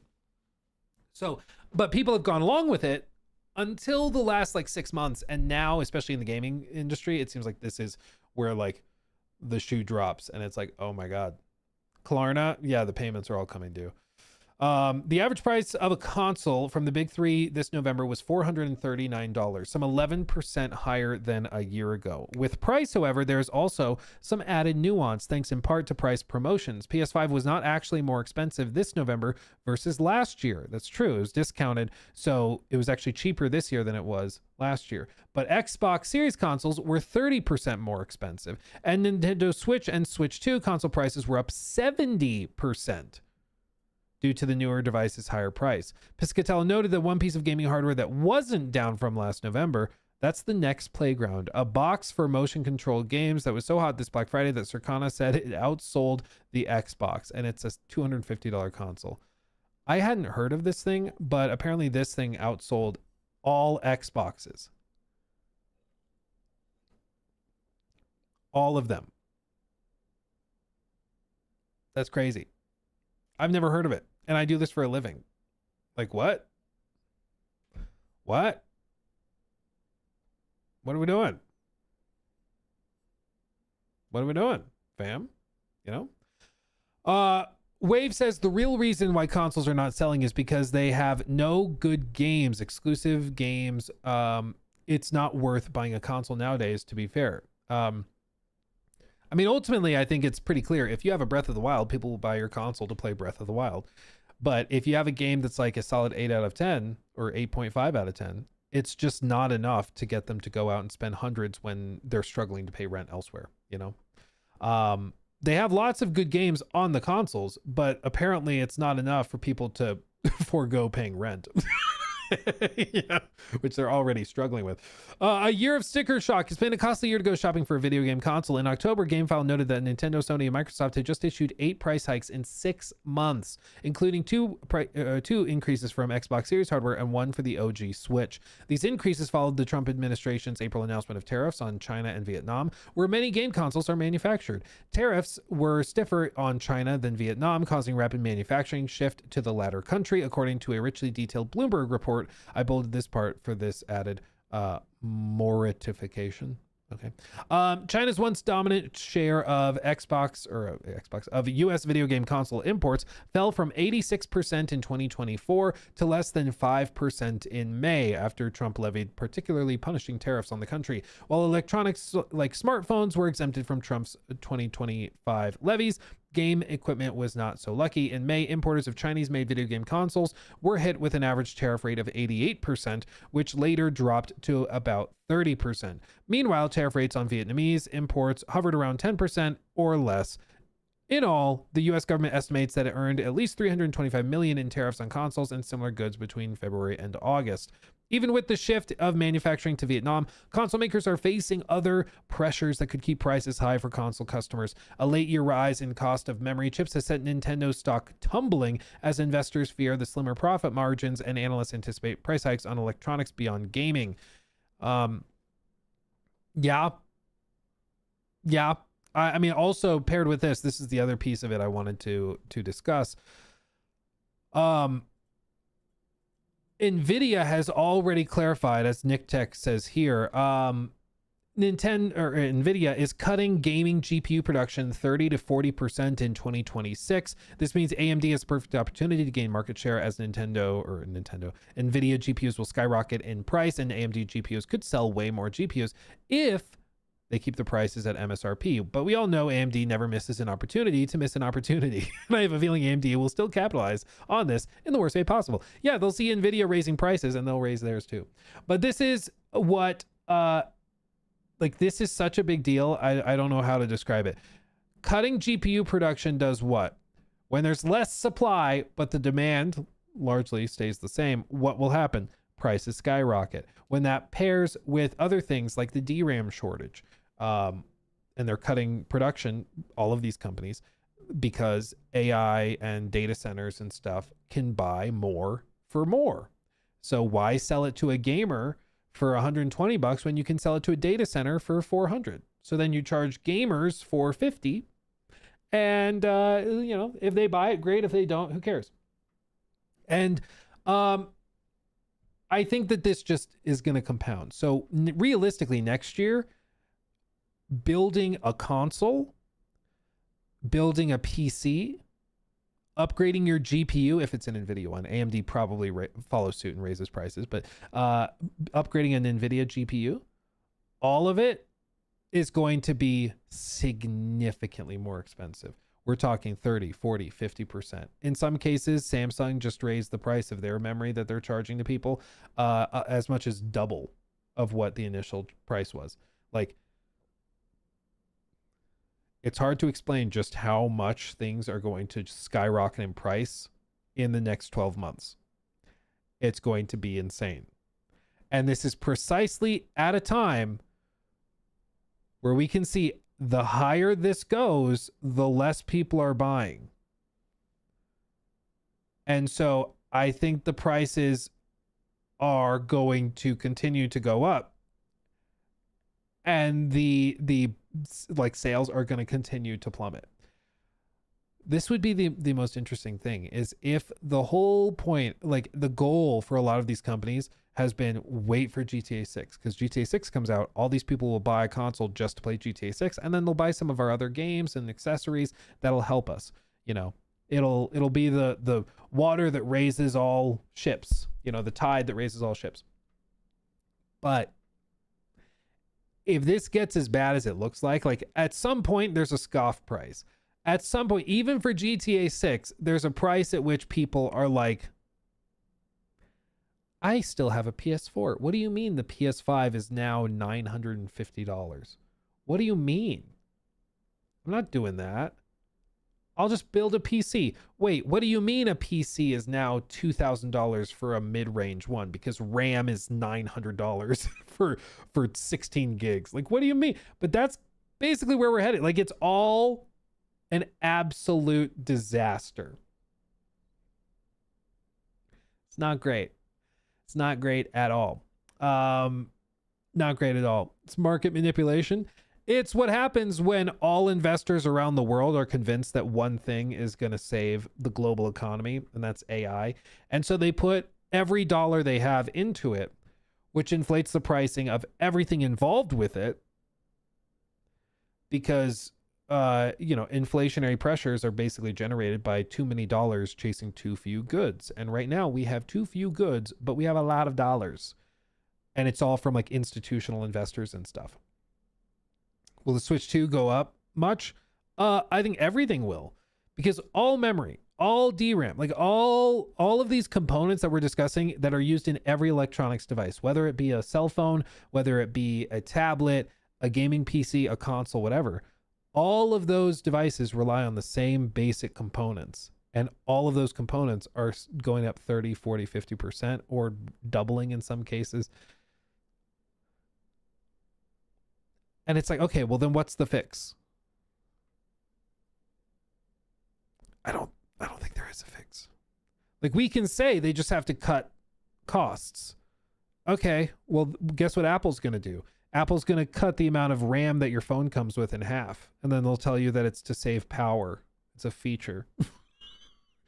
Yeah, they'll come out with a smaller SKU of the PS5. It's going to be the PS5 Mini. And it like runs games at half the resolution or something. Like, they're going to do weird stuff like that. There's not really an easy fix because this is all based on massive institutional pressures. There's just not much you can do. And it's not like, oh, well, just they need to have another company come in and manufacture more DRAM. Okay. A plant takes 10 years to build. It's not that easy. It's not that easy. So I just, you know, I think realistically for next year, we're just going to see hardware sales continue to plummet and tank. If I were releasing a game like a Duskbloods, I'd be nervous, because we're all talking like the debate for Duskbloods, for example, being it's the From Software exclusive Switch 2 game. We've always been saying, okay, so it's $500 for a console, and then it's another $100 for a Pro controller, and then you have to get the Nintendo Online membership, which is $30 for the year, and then you have to get the game itself, which is probably going to be $80. Like, you're starting to already get upwards of like $700, you know, very, very quickly just for that. Maybe you end up with $800 if you're getting, you know, one more game or extra stuff. With these types of price hikes, I mean, you could seriously end up in a situation where the Switch 2, the cost for them is at like $700-800. Insanity. But that's where we're going to be. It's just it. And if you doubt it, people were saying it was crazy to think that like they'd be raising prices on Xboxes and PS5s. Like, no, prices go down through the generation. Why on earth would they raise prices? Man, it's crazy. So everybody be sad if you are thinking about upgrading hardware. I'm at this point, not financial advice, but I'm convinced that it's going to get a good bit worse. I think, oh, Romeo's barking out the window. He can hear me. I think we're going to see PlayStation, Nintendo, Xbox, pretty much every PC manufacturer of components. I think they're all going to see price hikes. So yeah, 10 years to build a plant, better get crunching. Yeah. The AI and memory inflation prices will be a big bubble burst, as GPU was with crypto mining. When the bubble burst and everyone was selling GPUs at a quarter of the price, give it 2 to 3 years max. Yeah, so with a bubble, if/when it pops, there will specifically, the other thing with this is that with data center usage specifically, if they're using H100 chips or whatever from NVIDIA, that's not something that like you can just go and buy and put in your PC, you know? So when those become useless because the new generation is way better, it's probably not going to matter that much. I think more realistically what will happen is that Google's TPUs are going to become way more widespread and popular, and I think those TPUs will start to undermine NVIDIA's efforts. And I do think eventually there will be a little bit of calming down. I think a lot of companies are going to be like, why are we spending $100 billion on this when our customers hate it? You know, what are we doing? How long do you think somebody can hold on to a 5090 before upgrading at this point? Months, probably. I mean, that's pretty weak. No, I think I think if you upgrade to a 40 or 50 series, you're going to be set for the rest of the generation. Like, don't mess with it. Don't panic. Like, if you don't need to upgrade, just don't upgrade. Just don't. Play your games at 1440p and you're fine. Like, you don't need to upgrade. But what's going to happen is people are going to hear about all this stuff and probably watch this segment and video, and they're going to start to panic, and they're going to be like, oh my God, I got to go upgrade now, and I'm going to empty my savings. Don't do that. Don't do it. Okay. Yes, things will get more expensive, but then they'll get cheaper, and this is how it goes. You know, these types of things happen.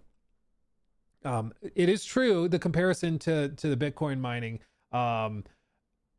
is probably fair, because what happened back then was that everybody was buying GPUs to mine Bitcoin, and then that whole thing crashed. And so they started selling their GPUs. The difference was they were using consumer grade GPUs that when they hit the market, you could go buy and then use.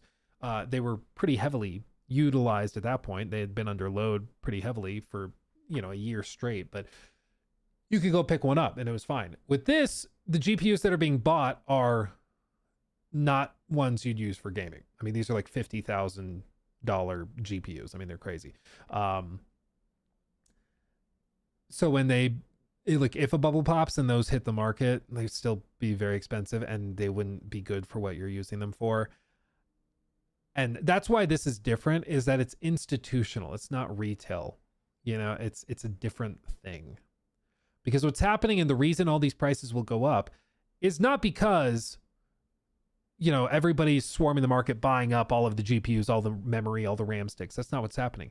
The manufacturers are not making as much for consumers because the data centers need more. So the only way it stops is if the data centers stop ordering. And I'm not sure if they will. I'm not sure if they will. There's entire government contracts in the form of billions and billions of dollars built on these things.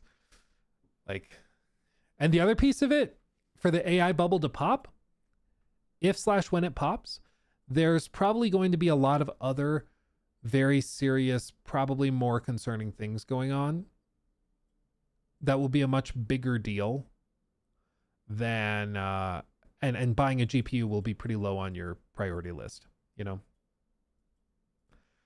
because if the world economy goes upside down, you may not be thinking, let's upgrade a GPU. What's going to happen to the Steam machine? It's going to be way more expensive than you think it is. Or it's just delayed until prices go low. But I think the Steam machine is going to be a lot more expensive than people think it's going to be. Also, Bungie veteran Joseph Cross appears to no longer be Marathon's franchise art director.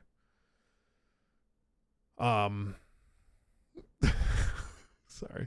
Cross getting told to do what he's done, then becomes the scapegoat when Bungie gets caught. I don't know.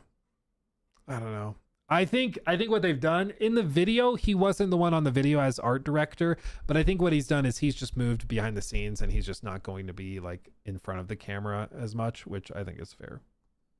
Poor guy. I mean, he literally didn't do anything. He literally had the title, but what appears to have happened is that all of the decals that were stolen 5 years ago, before he even worked on the project.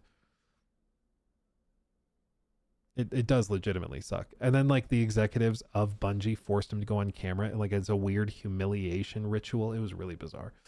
But that's what happens when you're the leader. When even if it wasn't your fault that the ship hit the iceberg, if you're the captain, you still go down with the ship. That's just how it works. Not Lockmeyer, I think. Thank you for the 10. Luke, I started KCD1 and immediately lost my money in gambling. Lost a fight to a homeless man that owed my father and made my hometown hate me. No one told me I'd have to live with these consequences. Welcome to Kingdom Come Deliverance. Welcome to Kingdom Come Deliverance. That's fantastic. Oh, that's funny. That's funny. Sorry. I lost all my money gambling and then I got beat up by a homeless guy. I don't know what I'm doing. That's so funny. Yeah, I will agree, Jonas. You would think that they'd be like have a lot of extra protections in place, because it has happened numerous times. Luke, would you recommend a Steam Deck for a PS5 gamer in 2026? If you're a PS5 gamer,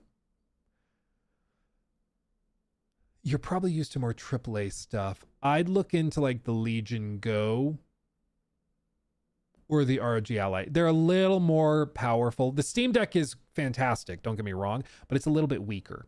It's a little bit weaker. So if you like indie games, Steam Deck is perfect. It's perfect. But if you're trying to play like AAA stuff, which you probably do if you're a PS5 player, you may find it lacking. No. Handheld with SteamOS. They have a Legion Go with the Steam OS on it, and apparently that works really, really well. Really well.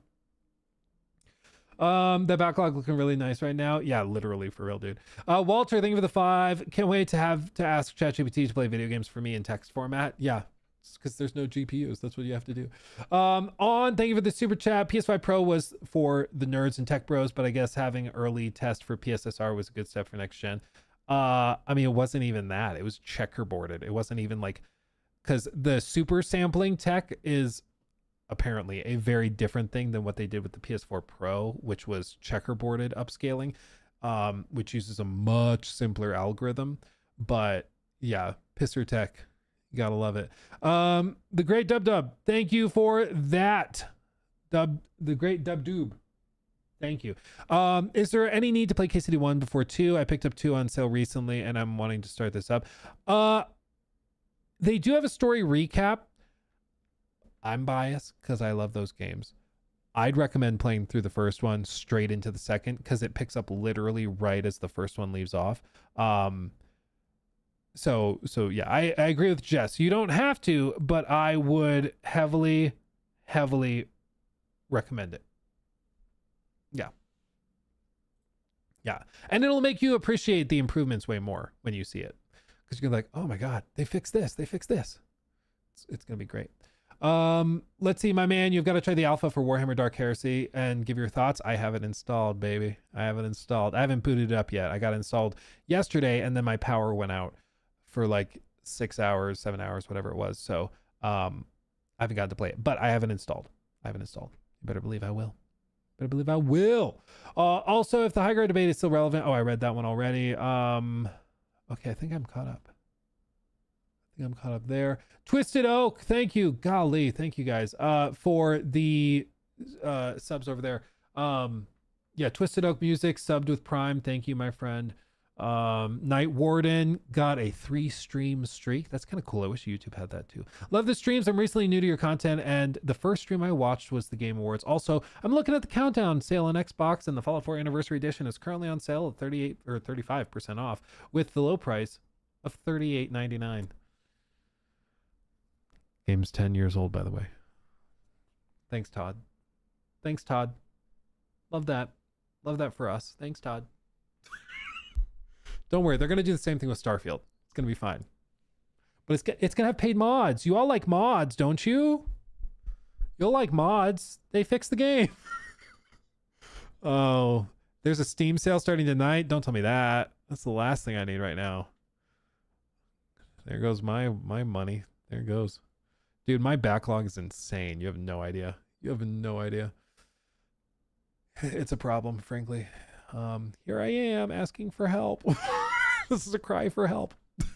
Steam sales is on now. Okay, well, there you go. Locked and loaded. Well, guys, what I'm going to do is I'm going to call it there. You guys have been amazing. We've had a wonderful stream. Very, very good time. We were sitting at, I think our average concurrent was like over 2,000 a day. I don't know what happened, but I appreciate you guys. That's absolutely crazy. With Twitch involved, we're at like 2,200 for the day with me rambling about nonsense. So truly, thank you. That's very humbling. I will be up with another video, shocker, on Starfield on the main channel later today. I also, if you missed it, did a video on High Guard on the big channel. So go check that out if you haven't already. And then, of course, stream clips and everything will be going up throughout the rest of the day. As for the rest of the week, I think tomorrow I should be able to stream and come with some stuff. There's a few more things I'd like to talk about before we hit Christmas, and then even next week, Monday is the 22nd, I believe. I think we probably still will do 1 or 2 more streams before Christmas. So I plan on streaming Monday and probably like Tuesday before taking a break for Christmas. Okay. It'll be a good time. That is all. Thank you for watching. Thanks for chilling with me. Much love. Kevkiss the Giant, thank you for being here, my friend. Sorry, I'm getting off Reddit's message. But I appreciate you guys so much. Thank you. Are you wearing a Christmas hat? I haven't thought about it, but now I feel like I have to. I guess I'll have to go search for one. Much love. I'll see you soon. Hugs and kisses. Bye.